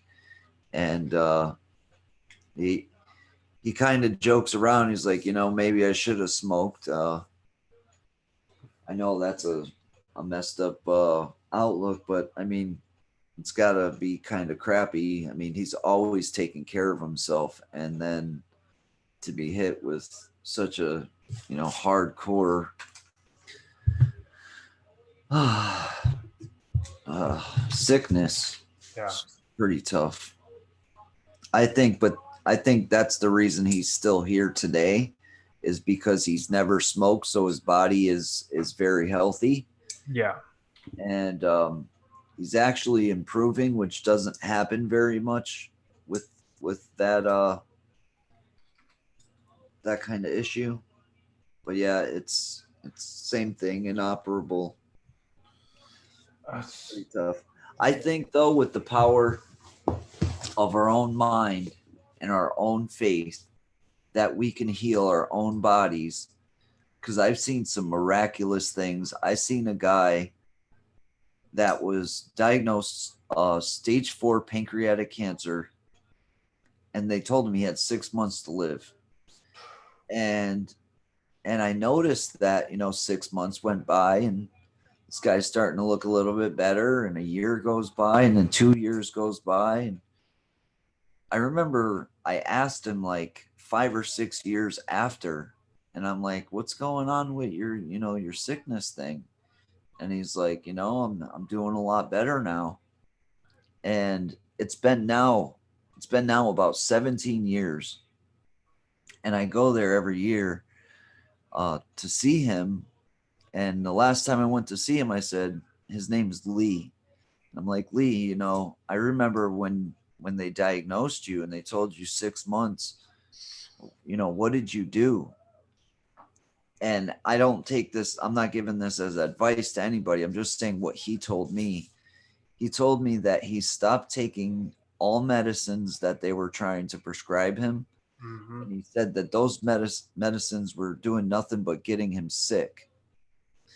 And then he kind of became 420 friendly. And that boosted his appetite, which then he started eating correctly. And that boosted his immune system. And now it's been 17 years. I'm not sure what his status is when it comes to the cancer, but I do know that he looks very well. And I mean, to live 17 years after they told you get your affairs in order is a miracle. Oh yeah, definitely. And I'm a strong advocate for marijuana and and the pharmaceutical companies need to drop their whole situation with. I really don't give credit to the marijuana though. I give credit to his strong will. No, I meant just as an alternative form of medication and making it so people's pain isn't as bad. But yes, no, strong will, changing your diet, that's something I struggle with. And it's so easy to eat crappy food all the time because it tastes good. And you know it's bad for you, but it's cheaper, which is kind of crazy uh, that like healthy food is like 4 times as expensive as the junk food that we buy. Right. Try shopping at the organic store. Oh, It's like Whole Foods. Whole Foods, like good luck. You might as well just like throw your wallet in the trash on the way out because like that place is really expensive. I mean, you can walk in there and spend $185 on groceries just to feed a family of 2 or 3. 185, dude. I've spent that much on fruit. Oh yeah, I mean it's not cheap. I mean, often when you go to Whole Foods or let's say you buy healthy food from Costco, you end up spending $200-300 pretty easily. And it's nuts what healthy foods and when you can just go to Taco Bell or Burger King or McDonald's. What I think is crazy is last time I went to McDonald's, I go to buy my kid a Happy Meal, and I get up to the window and they say, "All right, that's $10." Mm-hmm. $10 for a freaking Happy Meal. The reason we used to get Happy Meals is because it was a cheap way to eat. $5 for a Happy Meal. $10? Are you kidding me? For $10, I can go out and get a steak at the store or whatever I want to eat. Yo, So at that point, that's when I said, no more. We're not doing McDonald's no more. We're not going to pay the most premium of prices for the worst food on the planet. oh yeah, And the only reason kids want McDonald's is for that damn toy in the box. oh yeah. That's the only thing that's appealing because it's something that they can play around with after or before they start eating. You know how many times I bought that damn Happy Meal, and then I'd find all the food from the Happy Meal in the box, and the only thing taken out is the damn toy. Yeah, So it was like, no more McDonald's. yeah. We're good with It's, that. it's Another thing for me, I think I'm becoming vegan, and I'm not becoming vegan by choice. It was my body telling me every time I would eat a piece of red meat, I would get really sick. hmm. And we used to go out every Friday for dinner, and we'd go to a local steakhouse, and I get myself the same thing every week. And it was getting to the point where every single time it happened once or twice, and then we noticed that every time that we would go, I would eat, and right after I ate, I was so literally sick, like I was turning green. I'd have to put my head down on the table, and thought there was something wrong with me. I've had people tell me from the medical field that you could have certain issues with your body that eating meat will actually get you sick. But I've been tested for diabetes. I've been tested for all these things, especially when I had the pneumonia. They ran a bunch of tests on me for that. And no, man, it's just it was negatively affecting my body, and so I gave up red meat. I don't eat it anymore, and I feel a lot better. Wow. No, that's good on you, man. Shit. I tried to do the whole vegetarian thing. I lasted maybe like I don't know, a week or two. And I was just like, man, I just love to eat meat and it's just like steaks and those crappy hot dogs and Oh. See, I've always been a potato guy. I could live off of potatoes. Potatoes are always good. Must be the Irish in me because yeah, I could Gotta just, love potatoes, man. It's the staple of Ireland. dude, I'll eat potatoes raw. Yeah. I love potatoes. Oh, I love potatoes. It's one of my other favorite. Like if it's for vegetables, those green beans. Oh man, those things are good. Like I've cut dairy out of my diet because I developed a severe lactose intolerant issue. Um, I occasionally suffer for the occasional pizza, but usually I cannot handle dairy. Like I have to either take a milk pill or I have to drink almond milk, which isn't bad. Actually, my stepdaughter, she's developed a allergy to regular milk. She has to drink that almond milk stuff.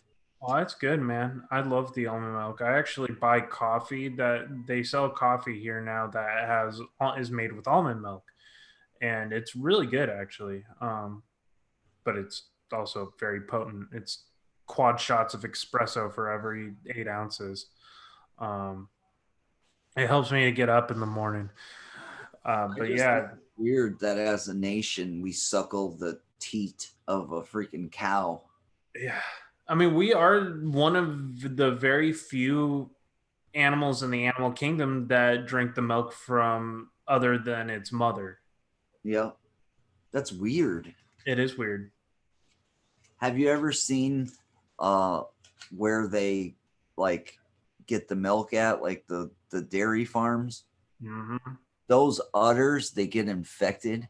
Oh, and they're still being drained as they're infected. And my uncle used to pick up dairy. He's a truck driver. mm-hmm. And he would point out to me, he would point out the yellow inside of the milk. And he would say, "Do you know what that yellow is?" Right. And I'd be like, "No, what is it?" And he's like, "That's pus." Oh, And I'm like, no, it isn't. He's like, "Yeah, it is. It's pus. It's been pasteurized, but you're still drinking pasteurized pus." oh God. I still love milk. You can't talk me out of milk. No, Oh. you could tell me there's poop in that milk and I would still drink it. Man, that is so rough.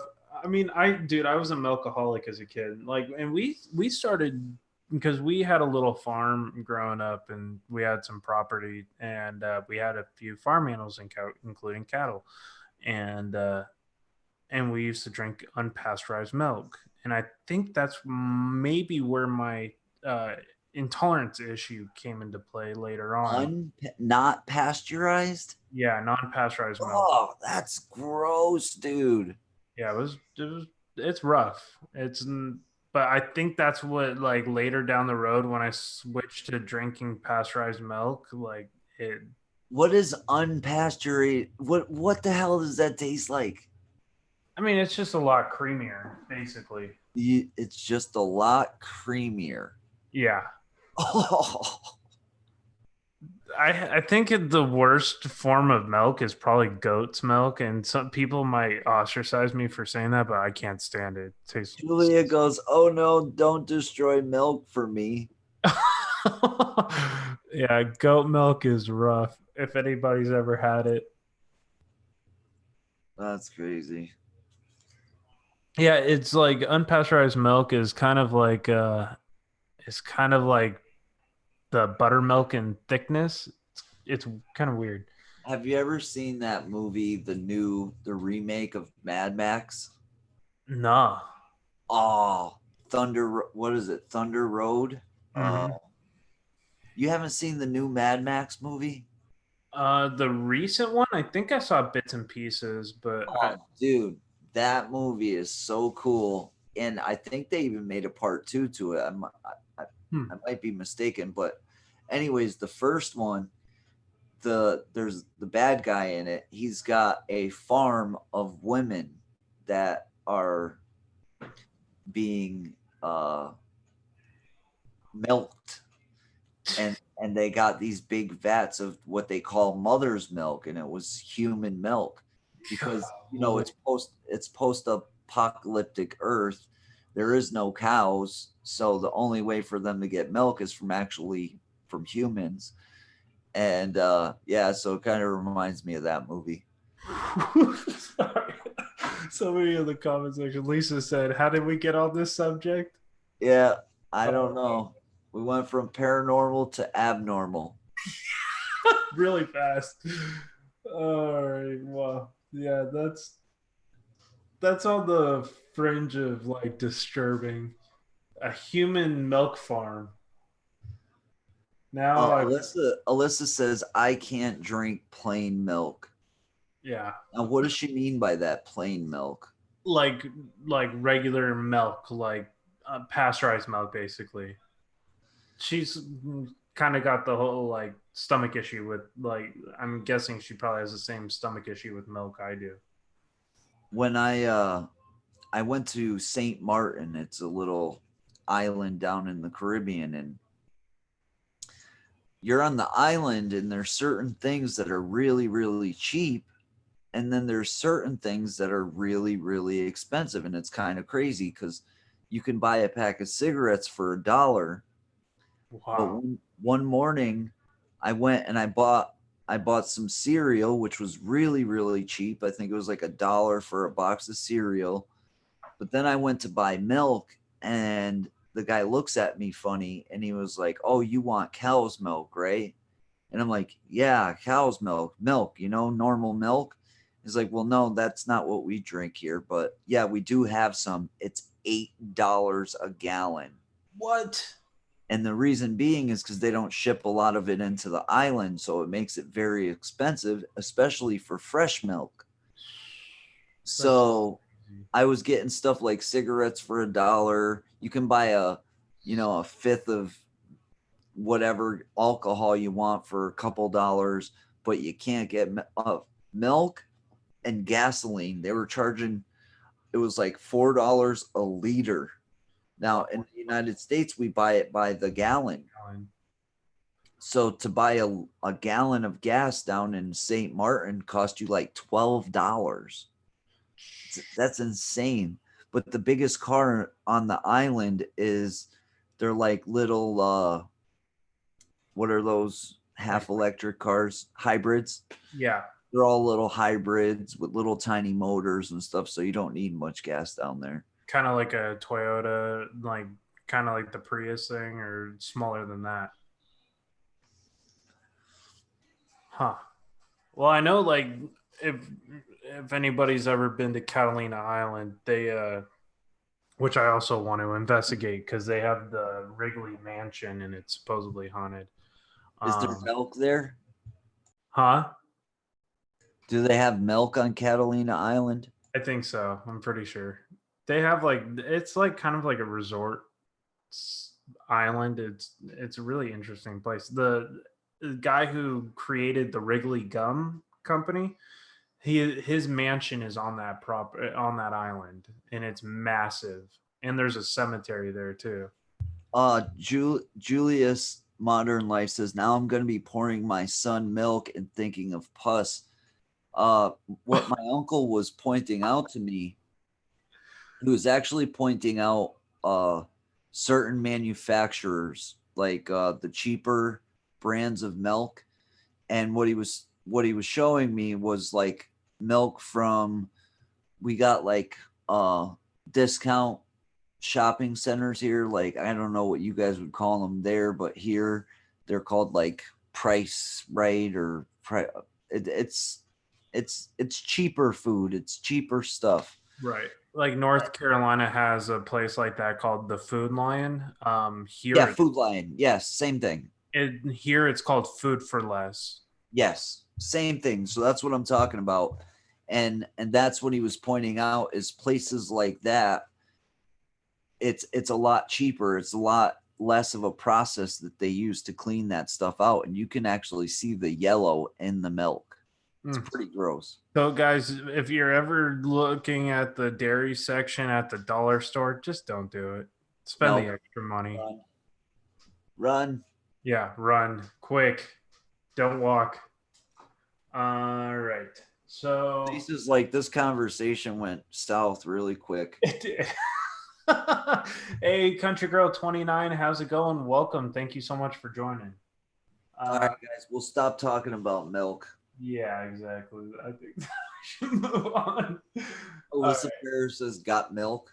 Right, exactly. Not helping, right?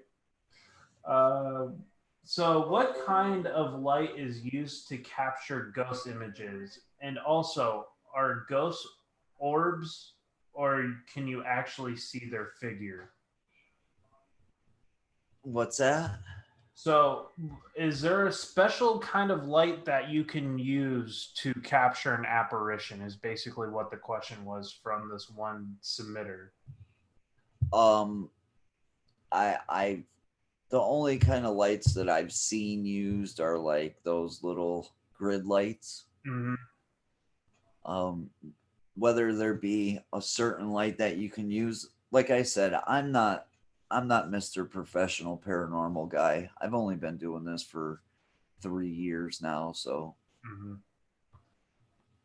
I don't know about the light thing.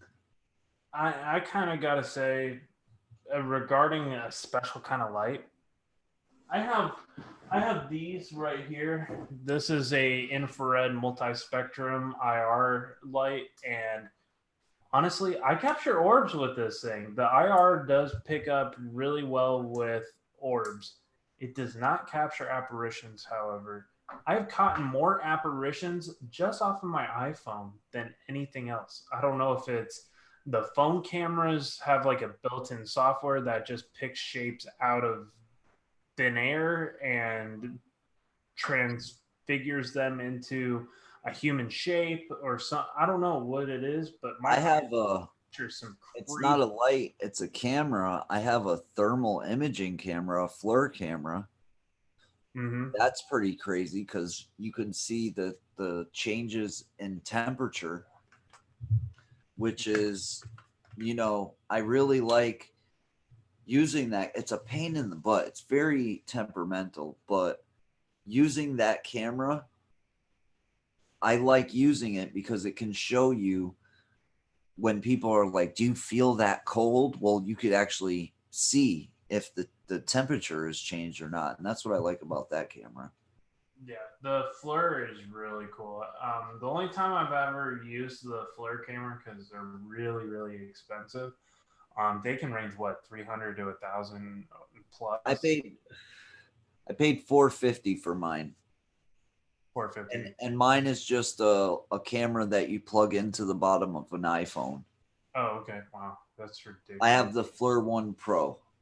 Wow. It'd be something that I would be interested in getting eventually. But Well, you could buy mine from me. So okay, maybe I will.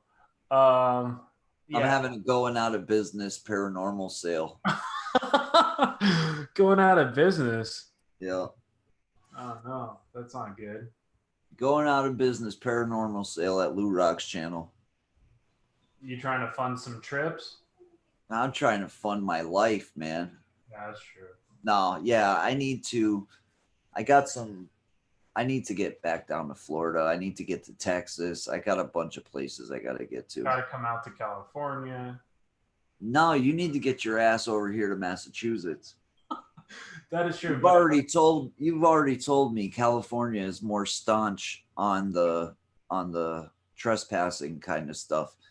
They have their moments at locations. I mean, anytime there's a no trespassing, you're not supposed to go in there anyway. I mean, the last location I went to here, I was stopped by a police officer, and the cop goes, "I hope you're not planning on going in that building." And I'm like, why? And he goes, "Because that place is haunted as hell. We've been in there and the lights go off and it's crazy." And I'm like, "Well, I got to tell you the truth, man. That's what I came here for. I came to go in that house." and now that you've told me that it's haunted, now I have to go in there. Yeah. And the cop was like, "You know what? I don't mind. I can't tell you what'll happen if another cop, sees you over here tooling around." But he said, I have no problem with it, but I can't speak for other police. Right. And I was like, dude, I'm just here for a video. I'll be in and out. And he's like, and you know what that guy actually did? Hmm. He actually pulled over across the street with his car pointing towards the house and kind of kept an eye on us, which was really awesome. That is cool. No, I've had some good experiences with cops here, like exploring some of the cemeteries. And one night we're walking through the cemetery doing an investigation, Joe and I. And this cop stops us and he goes, "What are you guys doing?" I said, "We're just filming a video about the paranormal and the different haunted locations all around our county." And he goes, "Oh, wow, that's really cool." He's like, "This place is really haunted, right?" I said, "Well, that's why we're here." And he's like, Yeah. "Well, you guys have good luck, and I'll see you guys elsewhere because I don't like this place." He ended Yep. up so yeah, I mean, I've gone through that same experience. There's some locations that we have gotten into that said no trespassing. I'm not proud of it, but they're made it for a badass video. The homeowner was like, he saw us, he eventually caught up with us, and he's like, "What are you guys up to?" Or it wasn't a homeowner, it was the abandoned sugar mill, and he was like, "What are you guys doing?" We said, "We wanted to check out the sugar mill." He's like, "Did you bring the right equipment?" We're like, "No, it was pretty bad in there." And he's like, "Yeah, that's why we put the no trespassing sign, because we're worried more about the hazardous material Yep. affecting you guys than anything." He didn't mind that we were really trespassing. He was more worried about us getting sick from that place. See, we had the cops that no trespassed us from Hillside Estates, and while they're writing out the no trespass order, they're talking to us, and we're like, yeah, we make videos on YouTube and stuff, and so the cop says, you got to go down here over here to this place because this place is crazy, but don't go too far close to this farmhouse because that guy is known to come out with a shotgun and shoot at people and stuff. And it's like, is this cop really telling us to go to this place? And I've had him just be totally awesome. Most places that I go to, they don't have, if it has a no trespassing sign, I stay away. Yeah. So there was one place that I had went to with James, and there was not a single no trespassing sign. And we're out there. I mean, we're not sneaking around or nothing. We're just sitting there shooting video right out in the open. And two cops calmly come walking up to us, and they go, "What are you doing?" Now, first of all, I'm wearing a James the Fam hoodie, which has James's face on my chest. So I'm standing there with James and have a picture of him on my shirt. So it kind of looks a little bit odd. And so the cop comes up, and there was two of them, and they're like, you shouldn't be over here. And and James had pointed out, he was like, well, listen, we haven't seen a single no trespassing sign. Can you point one out to us? And the cop looks around, and there's none. And he's like, yeah, you're right. There's no trespassing signs here. But why don't you do us a favor? We know you're not supposed to be here. You know you're not supposed to be here. So can you guys just, take off? And he was totally nice and totally awesome. And we were like, yeah, no problem, man. And so I've run into some really nice cops. They're most of the time, and I mean most of the time, because not all the time.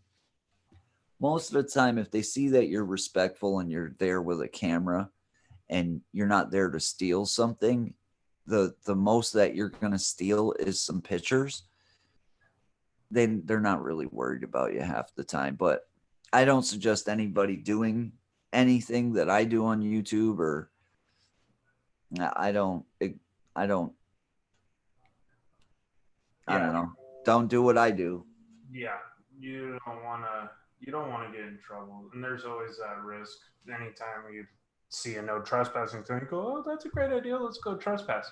You have the risk of getting arrested. So just Another thing is like you said, getting sick, going into a building filled with asbestos. yep. I didn't even know what PCBs were until I went into that building and then read a news article on on how they wouldn't work on the place anymore because the PCBs were too toxic to the workers on site. Yeah. So well, we didn't know the history of what happened after the mill had closed. Over 45 workers had gotten mesothelioma from the amount of asbestos from that location. that sucks, man. Yeah, they ended up getting cancer, and a lot of them passed away because of their overexposure of the. Somebody saying, can we raid Cab 7 for Kelsey to show her love? Is Cab 7 live? Yeah, Cab 7's live right now. Oh, cool. Yeah, we can go raid. We have right now we have 12 people in the house, so yeah, we can go raid. I can grab his link real quick. I shared this out. I don't. That probably. I think it's just a lot of people live tonight. Yeah. I'll keep this discussion going because it's a really interesting discussion. But yeah, we can go say our prayers for Kelsey and go share this out. And grab Kev7's link. And then we can put in hashtag HSFL raid. All right. Actually, you know, instead of HSFL raid, I want to put in hashtag prayers for Kelsey's dad. I think that would be a better. So put in hashtag prayers for Jim.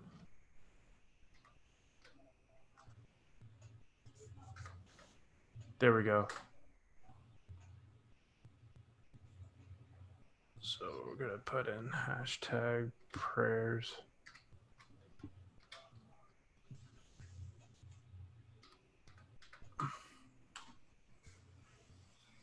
I think I got mine in first. I beat you. You did. You beat me. So guys, go put in prayers for. Oh, there we go. Play a little bit of his clip. I don't think they're gonna. God can intervene, trust me. But when God says it's your time, it's your time. But I'm looking at this posture that a miracle come true, just like That's what I love about Cab 7, right there. if it's time to go, you gotta be able to understand the connotation. Always trying to lift somebody else up. Yep.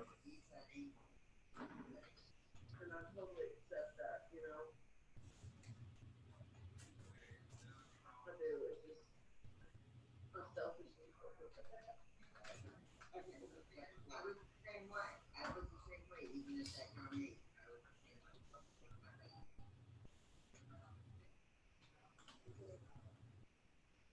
I want to say hello to Blue Rock. That good to have you here, buddy. Eric, was that the day, Jesse? I do.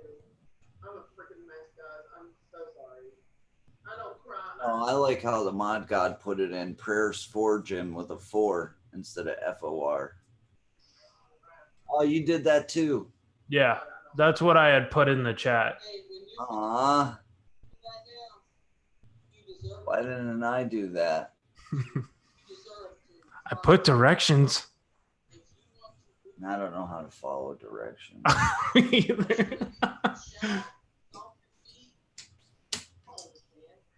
And then, And by the way, it shows how human you are. If you cry in front of a whole bunch of people, it just shows how human you are. We can bring it back. He got some dollars rating us with prayers for Jim Ray. Prayers for who? there's my dad. Kelsey's dad. Oh, yeah. Okay. Thank you, HSFL. Thank you, my friend. We bring all 12 of us. Oh yeah. Well, 10 of us and the 2 of us on Panel. panel. Yeah. Well, I wanted to do a little give love back. You wanted to make love to Kelsey? No, I said I want to just give a little bit love back because I feel so bad for what Kelsey's going through. That's so rough. Like, Oh, I took that wrong. My bad. I thought you said you wanted to make passionate, sweet love to Kelsey. I did not say Oh, you didn't say that. Okay. Well, I'll say it then. that.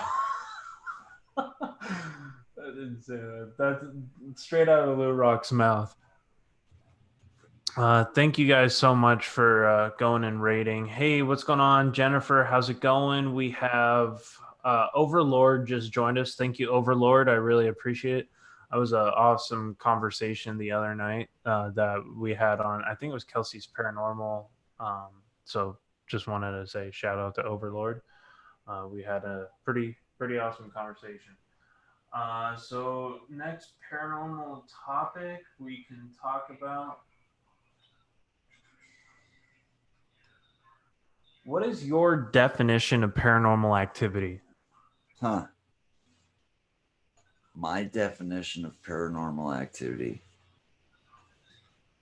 I would just say anything that's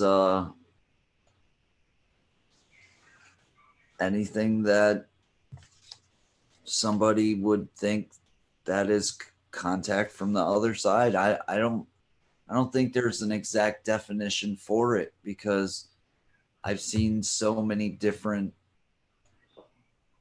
occurrences that are so different from each other. You know what I mean? Mm-hmm. From a dream somebody's had to something somebody's seen or heard. I don't know if I could put a definition on. And actually, the response to this question is paranormal activity can be any activity that's unexplained with a natural cause. Oh, tons of stuff that can't be explained. I mean, even down to just a song playing on the radio. I once had a song come through on an investigation of that little girl, Tammy Lynn's, that was found murdered 25 years ago. And a song starts playing from my spirit box. It was Boys of Summer from Don Henley. And she went missing in the summertime and was found 4 months later. And it was said that she snuck out of her house in the summertime to meet a boy. And so the song really relates to her story.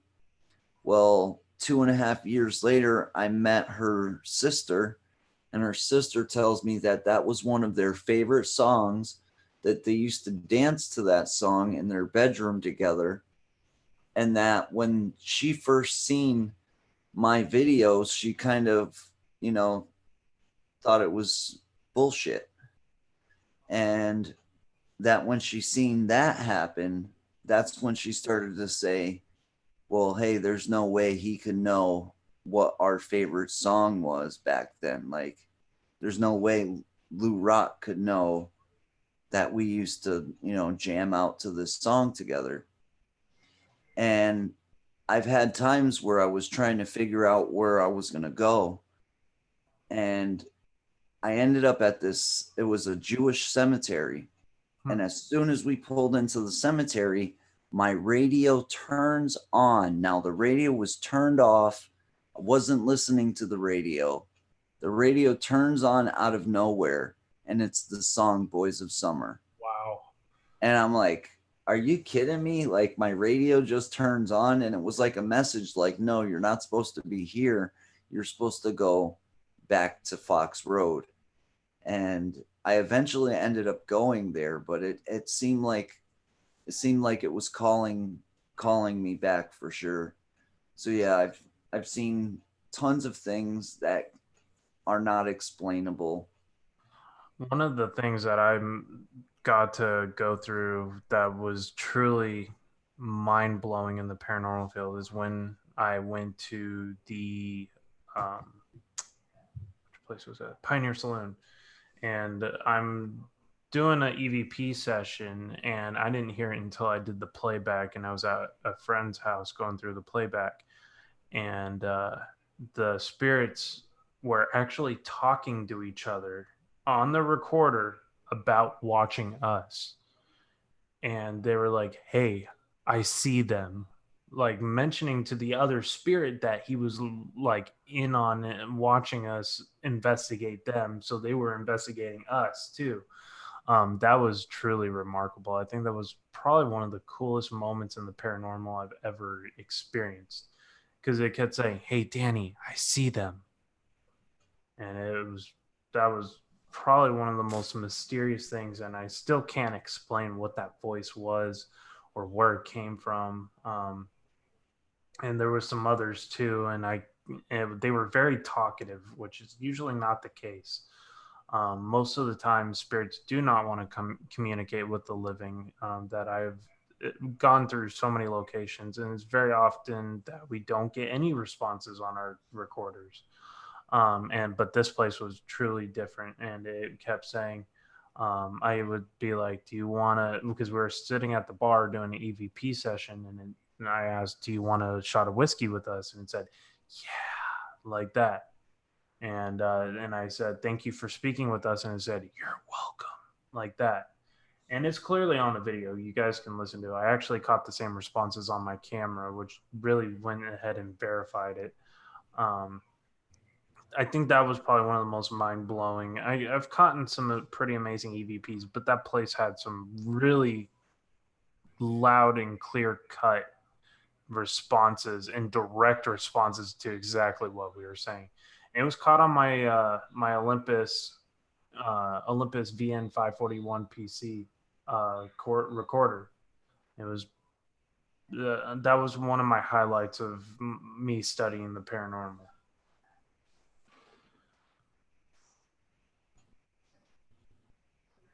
Yeah, I've been like I don't know, like a fool stumbling around in the dark when it comes to paranormal. I've learned by sticking my hand in fire a couple too many times, and now I've learned to try not to get burnt so much.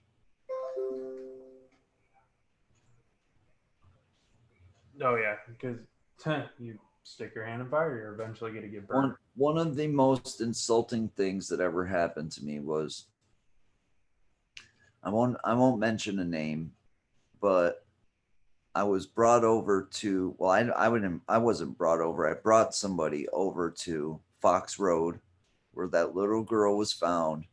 Now this story is one that's very close to my heart. You know, it means a lot to me. And so it was me, another YouTuber, and then it was my friend from right here where I live. And this person was telling my friend, he's like, no, it would be cool is if you went over there in that bush and you might, make a noise or something so we could be scared. And I thought it was awesome. My friend looks at this guy and says, "You don't have to do that here. This place is it's got activity." Yeah.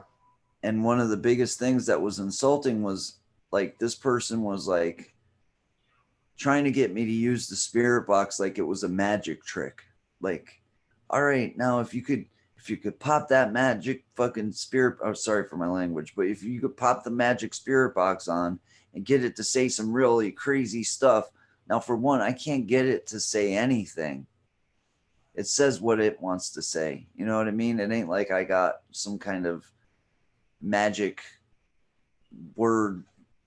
I don't even know what this person thought, but yeah, I don't know. I just kind of felt like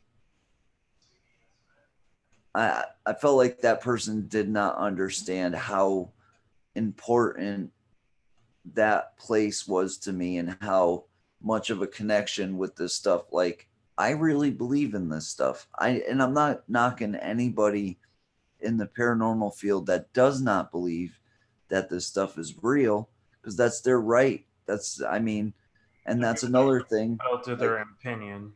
Yeah, that's their right to their opinion.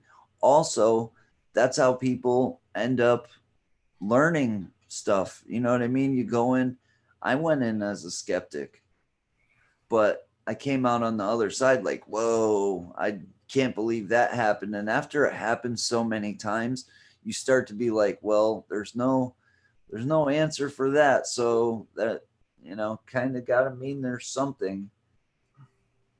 But I just felt like this certain person was trivializing what I do, and I don't know. I just felt a little bit insulted. Yeah. But I loved it. I loved it when my buddy just looked right at him and was like, dude, we don't got to do nothing over here. You can just go there, put your camera on, and wait, because this place is messed up. Mm-hmm. And I don't think that person had experienced anything like that yet. And so, I mean, I'm not talking bad about that person Right. at all, but And like I've experienced that too. When we were looking for people to join our channel in the very beginning, we had this guy. I'm not going to say his name, but he wanted to join our team, but he thought it was a joke, and he would constantly try to be like, hey, let's fake this to get more subscribers. And I was like, dude, no, I don't do that here on my channel. Like, that's what I think. I think people, for one, I think the paranormal chooses us. right. I think when they communicate with us because of who we are. And it depends on, you know, if they wouldn't have liked us while they were alive, I don't think they're going to talk to us when they're dead, unless they're really trying to mess with us. But I think the paranormal kind of chooses the people that it wants to communicate with, and being either that person has respect for, you know, the dead or stuff like that. But I've seen a lot of those people that think it's a joke go in and they don't get anything. They don't get a response. They don't get anything. And so that's why they're led into faking things, because they're not getting any results. And I think that's a wrong way to go about things. you know what? I'm not gonna knock anybody for doing it. I'm just gonna say I don't think that they're open enough to. I think that some people who have done that have actually ruined the real stuff that they would have caught or may have caught. Right. Because now the real stuff that they've caught means nothing. You know what I mean? Yep. It's worthless, especially if they get caught. Oh, yeah. So now everything you've done is now a fake, no matter if it's real or not. Now everything you have done is now fake. Yep. So I just think it gives a bad name to the people who actually try hard to like actually set up these real investigations. It really, because of one person who is not truthful, makes everybody else seem like they're all right. But then it gets sticky. It gets into a sticky situation, right.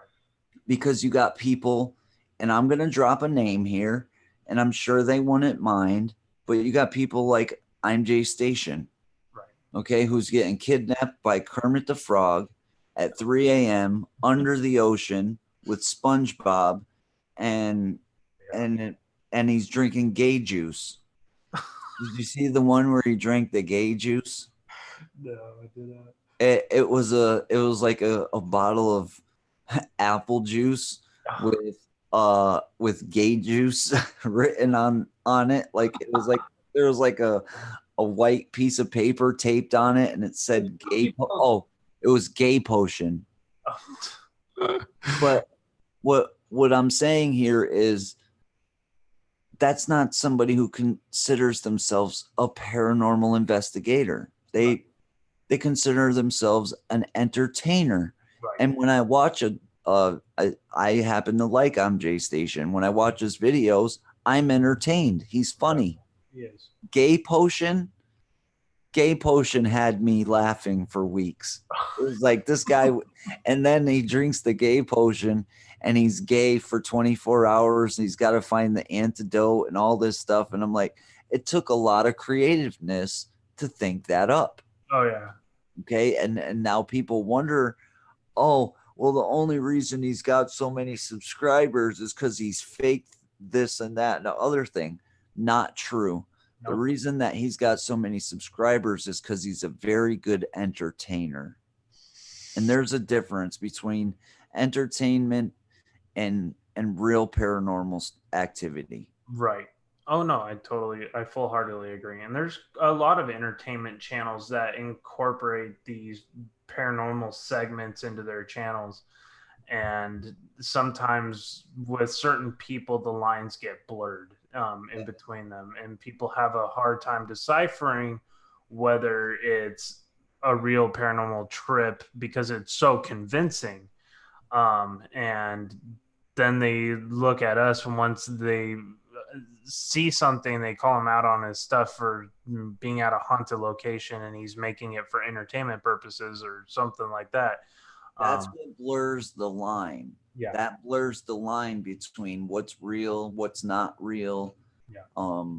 It really confuses things and makes, I think paranormal is one of the hardest communities to make it in. Yeah. It's filled with so much bad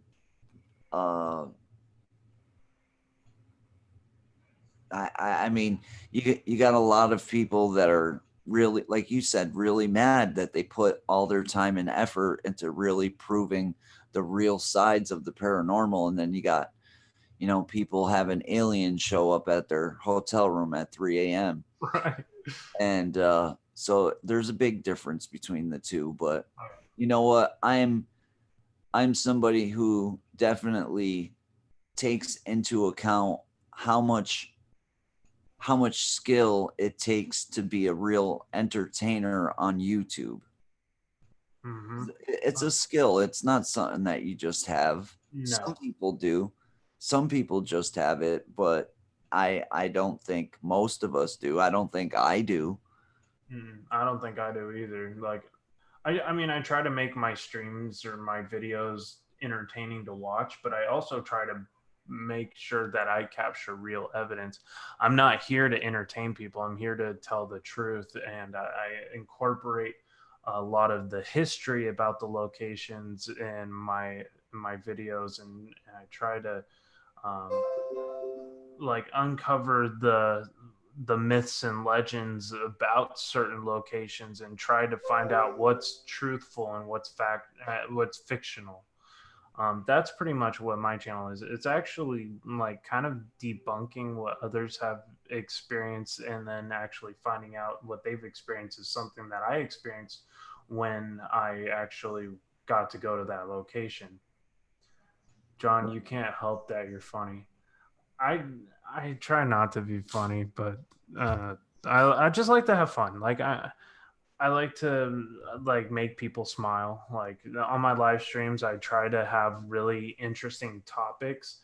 I try to engage my customers, or not my customers. Well, that's my job is I do customer service and sales. So I'm always trying to make people laugh and trying to kind of break down those emotional barriers that stop them from wanting to do business with me by cheering them up and cracking jokes. And most of them are awful jokes, and I probably shouldn't repeat them to people, but I do try to make things fun for my customers, but I also try to apply what I learned in sales to and in customer service, because I've done customer service now over 7 years, and it's actually really helped me in the YouTube world as well. I don't think I would have been able to necessarily maybe grow my channel as quick if I didn't have some kind of that customer service type experience. I think it's just your pretty blue eyes, John. Would you drink the gay juice? It's them pretty blue eyes, and it's the panty dropper voice that you have. Panty dropper. I remember that John was singing one time, and there was somebody. Dr. Fish, right? No, or was that on Dr. Fish? It was on Dr. It was Mr. Bear who made that comment. No, it wasn't. It wasn't. No, somebody in their chat made that comment. It was somebody in their chat. John was singing a song, and a female in the chat said, John's voice, what was it? It was his voice is a panty dropper, or what was it? It was something like that. Yeah. And after that, John will always be the panty dropper to me. Oh man, I remember that shit. Oh my god, that was funny. I couldn't let that one go away. No, that like one. John, aka the panty dropper, comes to you live from the Queen Mary. That's one place I still got. John walks by. You know, it'd be cool if you did a video and you walk by and there's like two ladies walking by with skirts on, and then they're like their panties just drop to the floor, and they're like, "Oh," and like they're embarrassed and stuff. Like, how'd that happen? And John has like a little smirk on his face, and he looks deep into the camera and goes, "Panty dropper." I'll just be wearing like a suit and tie and some like nice pants and have one of my cigars in my mouth, like. Yeah, and you got to look deep into the camera, straight into the camera. That's not your camera, that's your computer. You got to look into your like that and go, "I'm the panty dropper." I'm the panty dropper. Yes, I'm gonna record that and make a funny video out of that. Brought to you by Dog Ham. Listen, everything leads back to Dog Ham. Oh, for sure. Dude, do you know that I've actually received actual news stories that these are actual real news stories from the United States that are stating that certain companies are using certain animals, dogs included, as a filler meat. You know what a filler meat is? Yeah, is that like that pink slime? Well, pink slime is like a it's like that. It's where they put things into certain foods because certain things don't have to have all of the ingredients on it for them to sell it. And yeah, so I've actually received some legitimate news stories where certain companies have been busted selling dog meat. I know, who was it? It was, I think Taco Bell had gotten in trouble at one point for selling horse meat in their products. Yeah. I don't know how horse meat tastes, but I wouldn't think it would be too bad. Kim Fitzgerald Rock Fan said, "I have to admit, I have a huge crush on John, and he knows it." Oh, thank you, Kim. I appreciate that. You're safe around me, John. LOL, said Alyssa. Oh my gosh. But yeah, no, there's some food companies like, who was it? Like Monsanto or something. Monsanto? Yeah. Yeah, Monsanto is located right here where I live. Oh, really? Yeah, we have one of the largest Monsanto factories in the world here. And that company is like damn near pure evil. Yeah, they make plastic bags and they make a lot of new technologies that make stuff like Tupperware, and Monsanto's a company that they screw a lot of farmers. And also there's been a lot of lawsuits towards Monsanto for toxic waste that they've put into our environment. Mm-hmm. And Monsanto is probably one of the biggest companies that pollutes this earth as we live and breathe here. But we're not here for that. Unless Monsanto is haunted, which it probably is. Probably is. That would be a cool explore. Lou Rock and John from HSFL explore Monsanto. Oh, dude, that place has got to be haunted. You know, it's got to be haunted is like the big pharma, and like every company that's tied with big pharma is probably haunted by the people that have died needlessly from all their bad medication. The people who created OxyContin definitely there's got to be a generational curse. The people that, all right, forget the people who created it. There was doctors that were taking payouts from the salesmen at the OxyContin representatives, and these representatives were going around to medical professionals all over the United States, taking them out to lavish dinners, giving them, you know, kickbacks and you know, vacations and this and that for them to use their product. And OxyContin was marketed as the new alternative medicine that's non-addictive for chronic pain. Yep. Non-addictive. Which was and they knew that was bullshit. This stuff is basically heroin. It's basically heroin inside of a pill. Yeah. They're like, oh yeah, this heroin's not addictive. It's, you know, that's all in your head. Cryptid 559 says Monsanto or whatever their company name is makes herbicide in the valley. Oh, herbicide. My grandfather used to call McDonald's Monsanto burgers. Mm-hmm. All right. So let's living around here. I had a lot of family members that actually worked at Monsanto. And what is your favorite technical gadget that you use on your paranormal investigations? Favorite technical gadget? I like, you know what? I like the Kinect.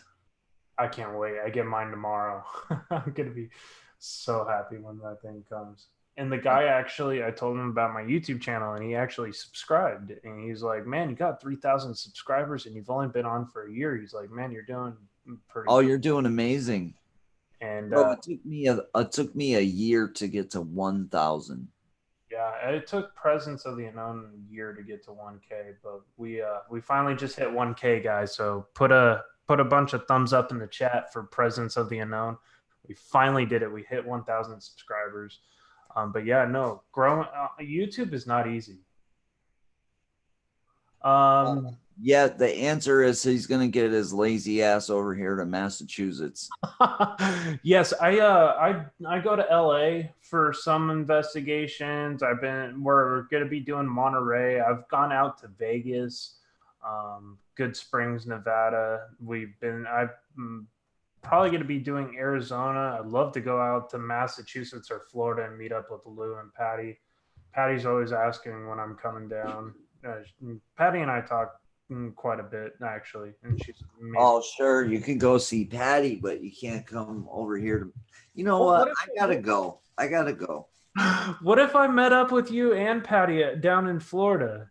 Well, do I live in Florida? Am I in Florida right now, John? No, I'm just saying next time you go to Florida, I'll meet up with you. Oh, okay, so to hang out with my buddy John, I gotta go to Florida.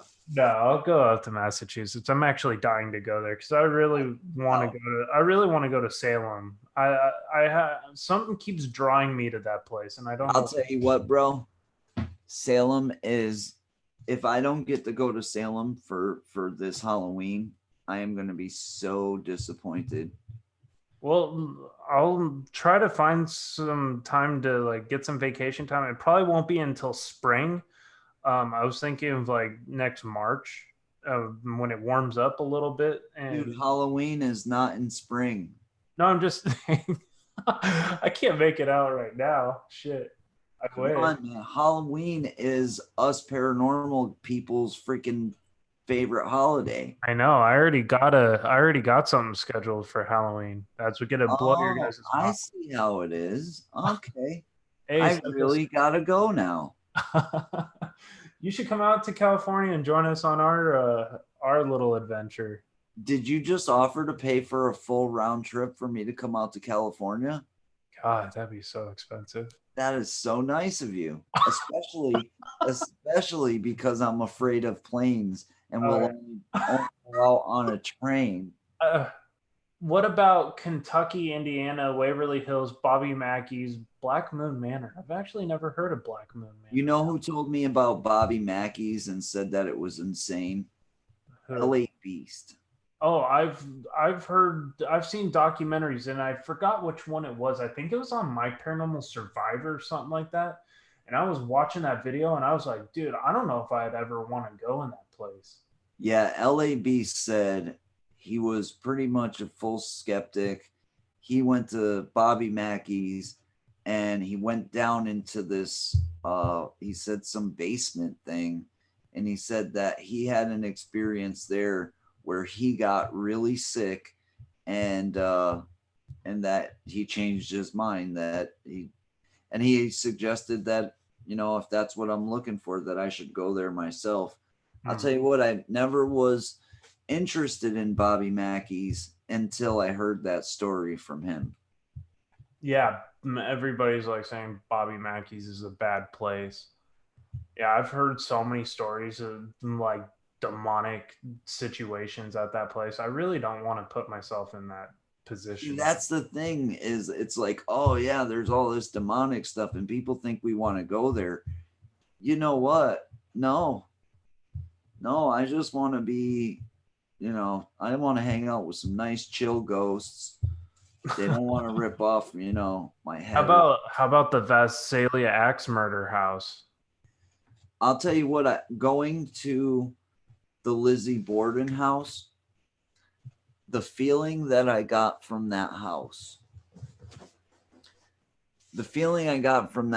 was not a bad one. Right.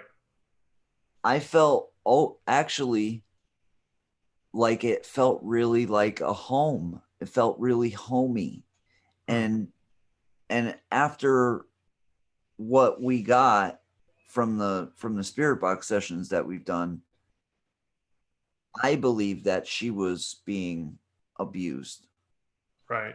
And I think by the father. And I think she was being abused. And I think she called up her Uncle John, and Uncle John came over and she told Uncle John about it. And Uncle John helped her devise a plan to get rid of her father. And then, you know, they were going to take over the family fortune. The thing is if Lizzie Borden was a man, okay, if she was a man, today there would be statues built in her honor. Right.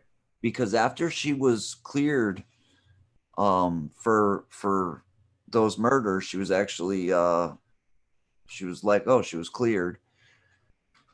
She helped so many people out in Fall River. She paid for so many poor kids to go to college. She started college funds. She opened up libraries and donated, you know, the equivalent of millions of dollars today to a lot of different charities and people. And she had such a big heart. I don't think being a murderer necessarily makes you a bad person. In some cases. Mm-hmm. My Aunt Rhonda had my cousin who was 3 years old, and somebody broke into her bedroom and strangled her with her own underwear after we'll say doing the worst thing that a person could do to a child. So he only got 5 years in jail. And when he got out, my Aunt Rhonda shot him, killed him. And she was actually exonerated. She was cleared under the, what is it, temporarily insane deal? Reason of insanity. Yeah. And so she was cleared. She didn't have to go to jail. and it was justifiable homicide is what they you know ruled it as. Mhm. But I don't think that Lizzie Borden was a bad person. I think Lizzie Borden was abused, and she got fed up, and she lashed out, and I think she felt bad for it for the rest of her life, but I think she tried to be a good person. Yep. I don't know. That's just Sometimes the best of things come out of bad situations. And she had a tough life with that father figure, and it was kind of like she was, I guess the word is like a tortured soul, yeah. but she tried to make the best of it. I mean, that guy, Mr. Borden, what was his name? Andrew Borden. He was not known to be a nice guy at all. In fact, he was very hated by the community. He was known to be a miser, a very frugal man, very cheap man. Yeah, I've heard that. Even though he had a lot of money, the reason he had a lot of money is because he was very smart with his money. He owned businesses like I believe a coffin building business. So he dealt within the field of death himself and made a lot of money off of it. And he owned How several. inevitable that he ended up in a coffin. I wonder if he ended up in a coffin that he made. That would have been a trip and a half, wouldn't it?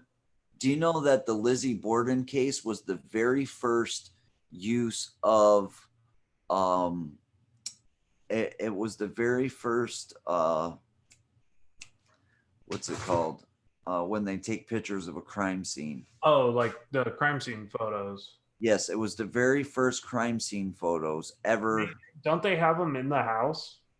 The crime scene photos, yes, they do have them there. But it was the first time somebody thought, well, let's take pictures of this. Mm-hmm. And it was actually because nobody had ever thought to do that before. It was always so appalling that, somebody was murdered, they wouldn't think to take a picture. But actually taking a picture has now led to years and years of solving crimes from taking those pictures. And so, yeah, that's pretty cool. Back in the 1900s, some of the first crime scene photos, and there's a really cool channel, and I don't know, I personally really love their channel, and she's very, very morbid, and but her videos are very interesting. Her channel is called Luther, Luthler. Don't get me wrong, there's some graphic shit that'll keep you up at night on her channel, and it's not censored. She's actually gotten demonetized a couple times for the videos that she posts, but they're like, they talk about she goes into the whole process of like an autopsy, and I mean, it's graphic, but it's very interesting. But she has one that's all these crime scene photos. And what they used to do is they would stick this giant camera that took like 15 or something seconds to even take one photo. It was like a very slow shutter speed. And it was on a giant tripod, like 10 feet in the air, 15 feet in the air. And it looked down at the body below and it took the picture. It's so wild. I think she has like over 100,000 subscribers now too. Let's see what other. Yeah, it's crazy some of the stuff they did back then. Do you know that the doctor that did the medical examination on the Bordens actually took their skulls, boiled the flesh off of them so that he could bring their skulls into the courtroom and show how the axe fit into the wounds? And that was one of the things that cleared Lizzie, was because the jury thought it was so appalling that that medical examiner had done something. They described it as cannibalistically boiling the flesh off of their bodies, which today it would be looked at as, you know, forensic science. Yeah, forensic anthropology. Yeah. And so for something that today would be looked at as normal for an investigation technique, back then was looked at as witchcraft, and basically got Lizzie, I think actually what got Lizzie off was a whole bunch of payments to all them judges. That's probably true too. There's a picture of all of the judges that were involved with that case. And in the picture, it has all the judges sitting down, and it's signed by every one of the judges. And it's signed, "To Lizzie, congratulations on winning the case." Coming from the actual judges. Wow. Are you kidding me? Can you say like conflict of interest maybe? Yeah, definitely. But like I said, nobody really liked that guy. The maid, all right. The night before they were murdered, the maid had asked Mr. Borden. She said, you know, what would you like me to serve for supper?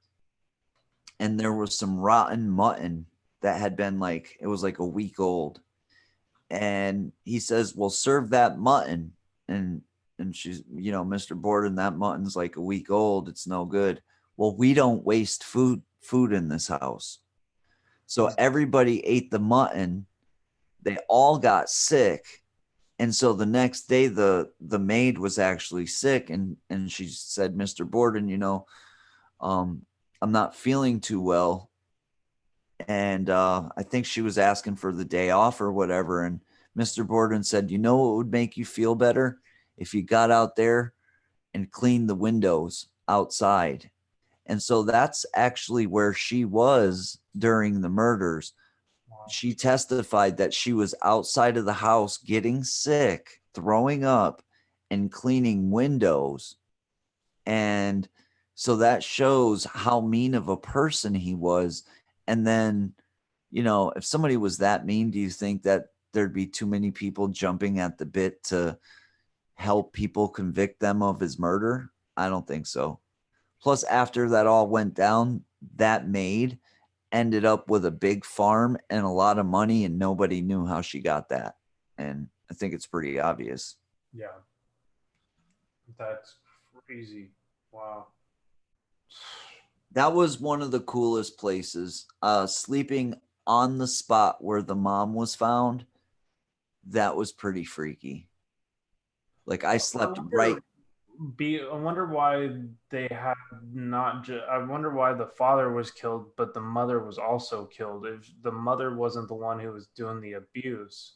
Well, from what the story says is that Emmy or Emma and Lizzie both didn't like Mrs. Borden, which was their stepmother.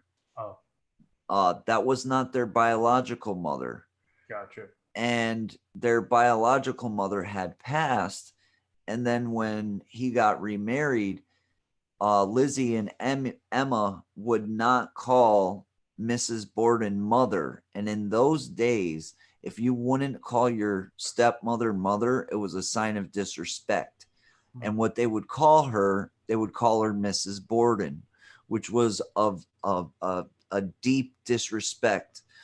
And the story goes that their stepmother was very mean to them. So I think even there could have been some kind of abuse there, because Mrs. Borden, it seemed like somebody took out a lot of anger. Because if you ever seen the crime scene photos, they really, I mean, it wasn't like they hit her once or twice with an axe. It was like 15, 16 times. Yeah. The saying says, Lizzie Borden had an axe. She gave her mother 40 whacks, and when she was done, she gave her father 41. All right. And after doing the tour and learning a little bit more from, you know, the tour guide, there was actually only about 12 to I think he said like 12 to 17 strikes. So there was no, it was not 40. It was not 41. But That was still just, takes a lot of energy to swing an axe and hit somebody with it 13 times. it takes a lot of anger to hit somebody that many times. Yeah. You think about it, 13 times, you 1, 2, 3, 4, 5. I mean, by the time I hit somebody 7 times, I'm going to be tired. And you would think you would be tired after the first victim, and then to hit the second one hit the second victim harder than you hit the first one. And then, yeah, I mean, Jesus. I think there was definitely help. Yeah. Do I think Lizzie was directly involved? Yes, but I think she had help for sure. Mm-hmm. But yeah. So we're just That's the one you got to come out here and do, man. yeah, we got to do Lizzie Borden. Like that's something I would love to do in Massachusetts. You got the Lizzie Borden house, then you got the grave. Croft. You got Maplecroft, which is the mansion that she bought after she was Access to Maplecroft. yeah, we can get access to Maplecroft. I would love to go check out all three of them and do like a whole Lizzie Borden series. Yeah, that's what Omar did, was a docu-series, and they hit all three spots. That was pretty cool. But do it more as like the perspective of a paranormal investigator with all the latest technology. Like, yeah, I mean, going in there with the Connect and you know, we got all between the both of us, we got all kinds of equipment we can. Oh yeah, and this is just a little bit of my equipment. Like, I have a lot more than this. So what I have is a K2, basically a REM pod. This one actually needs to be fixed. I got a full IR camera system and multi-spectrum. I have a new rig coming, by the way. It's going to be on a tripod, and I can actually mount the spirit box to the rig with the lighting and the camera. So I'm excited about that. I got multiple different camera systems. I have the Connect. It was cool, actually. The guy who sold me the Connect, he built it. He's from Tennessee, and he's a ghost hunter himself. And he actually was like, hey, man, I really like your YouTube channel. And what I did for you, if you can post the link for the product in your videos, I'll give you the 11.6-inch tablet at no extra cost. Holy fuck. What? I just looked out the fucking back window and there was a fucking cop's flashlight shining in my window. What? Oh, Are they looking for somebody? oh fuck. That scared the shit out of me. It looks like they're looking for somebody. Oh, Lord. Well, make sure everything's locked. Holy shit, that was fucking creepy. Oh. Sorry. Oh, dude, take your time. Just make sure all your doors and windows are locked and shit so nobody can break in trying to escape the police. That was strange. I know, it made me jump too. I was like, what's going on?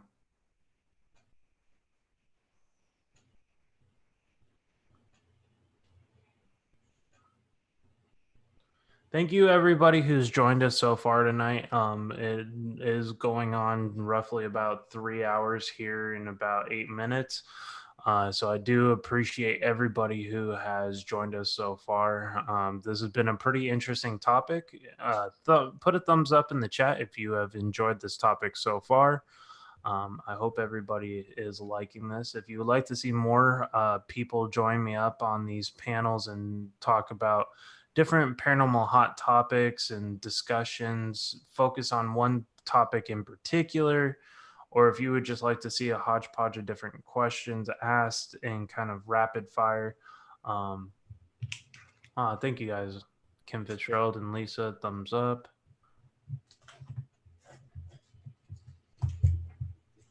But yeah, so the guy ended up giving me an 11.6-inch tablet at no extra cost, brand new one too. So I'm very, very happy.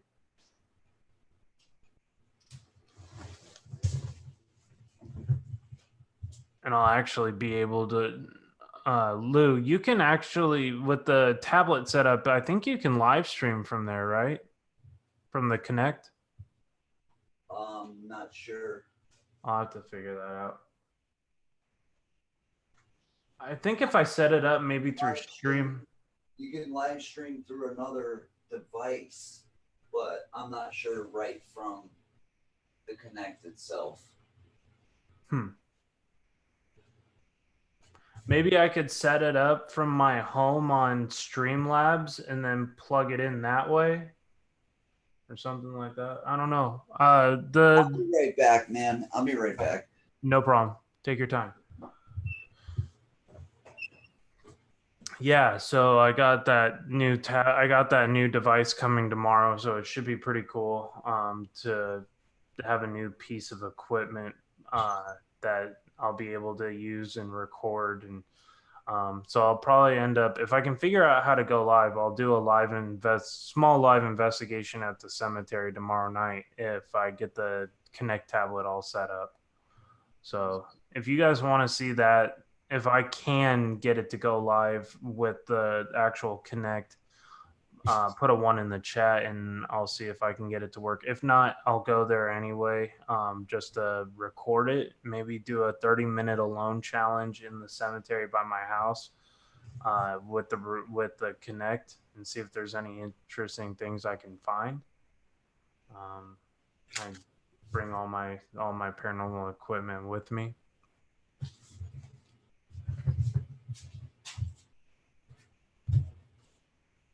No, that was spooky. He was just shining the light in your house? Yep. Wow.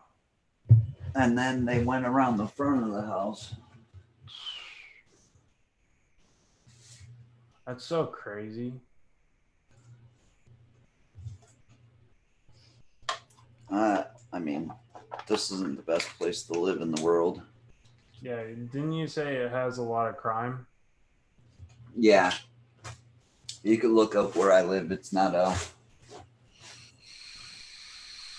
I mean, I've caught in drive-by shootings on live streams just on accident. What? Oh, yeah. You didn't see that one, huh? Yeah, one day I was in a live stream and we hear pop, pop, pop, pop, pop, pop, pop. And one of the neighbors, somebody was trying to break into his house and they had a exchange of gunfire back and forth. And actually my neighbor was arrested and the person that came and was trying to hurt them, they got away. And the guy who was defending himself was the one who went to jail. Wow, that's messed up. That is messed up. Oh, I said put a 1 in the chat if I can go live with the Xbox Connect tomorrow night. I'll go to the cemetery. If not, I'll just do a pre-recorded. I could show you how to go live with it. Yeah, I'm sure with the tablet setup, it'll be able to go live. All you have to do is set it up and screen share it. Yeah. So I'll probably have to maybe. You could use Zoom. Oh yeah, I could. You can integrate the software with Zoom. Yeah, well, you could just screen share it. Well, because he told me the software comes with the tablet pre-installed for the Connect. You're using a different version than I use, and there's a little bit more for that. So, and what I mean is there's a couple more apps that aren't made by Microsoft. Oh, okay. Gotcha. They're like third-party apps. Right. Well, do they still work with the Connect? No, they're for the Connect, Oh, but they're for the Connect. yeah, but say ITC came up with an app. Right. It would just be an app by ITC for the Connect. Oh, okay. Gotcha. Third party. Yeah. Yep.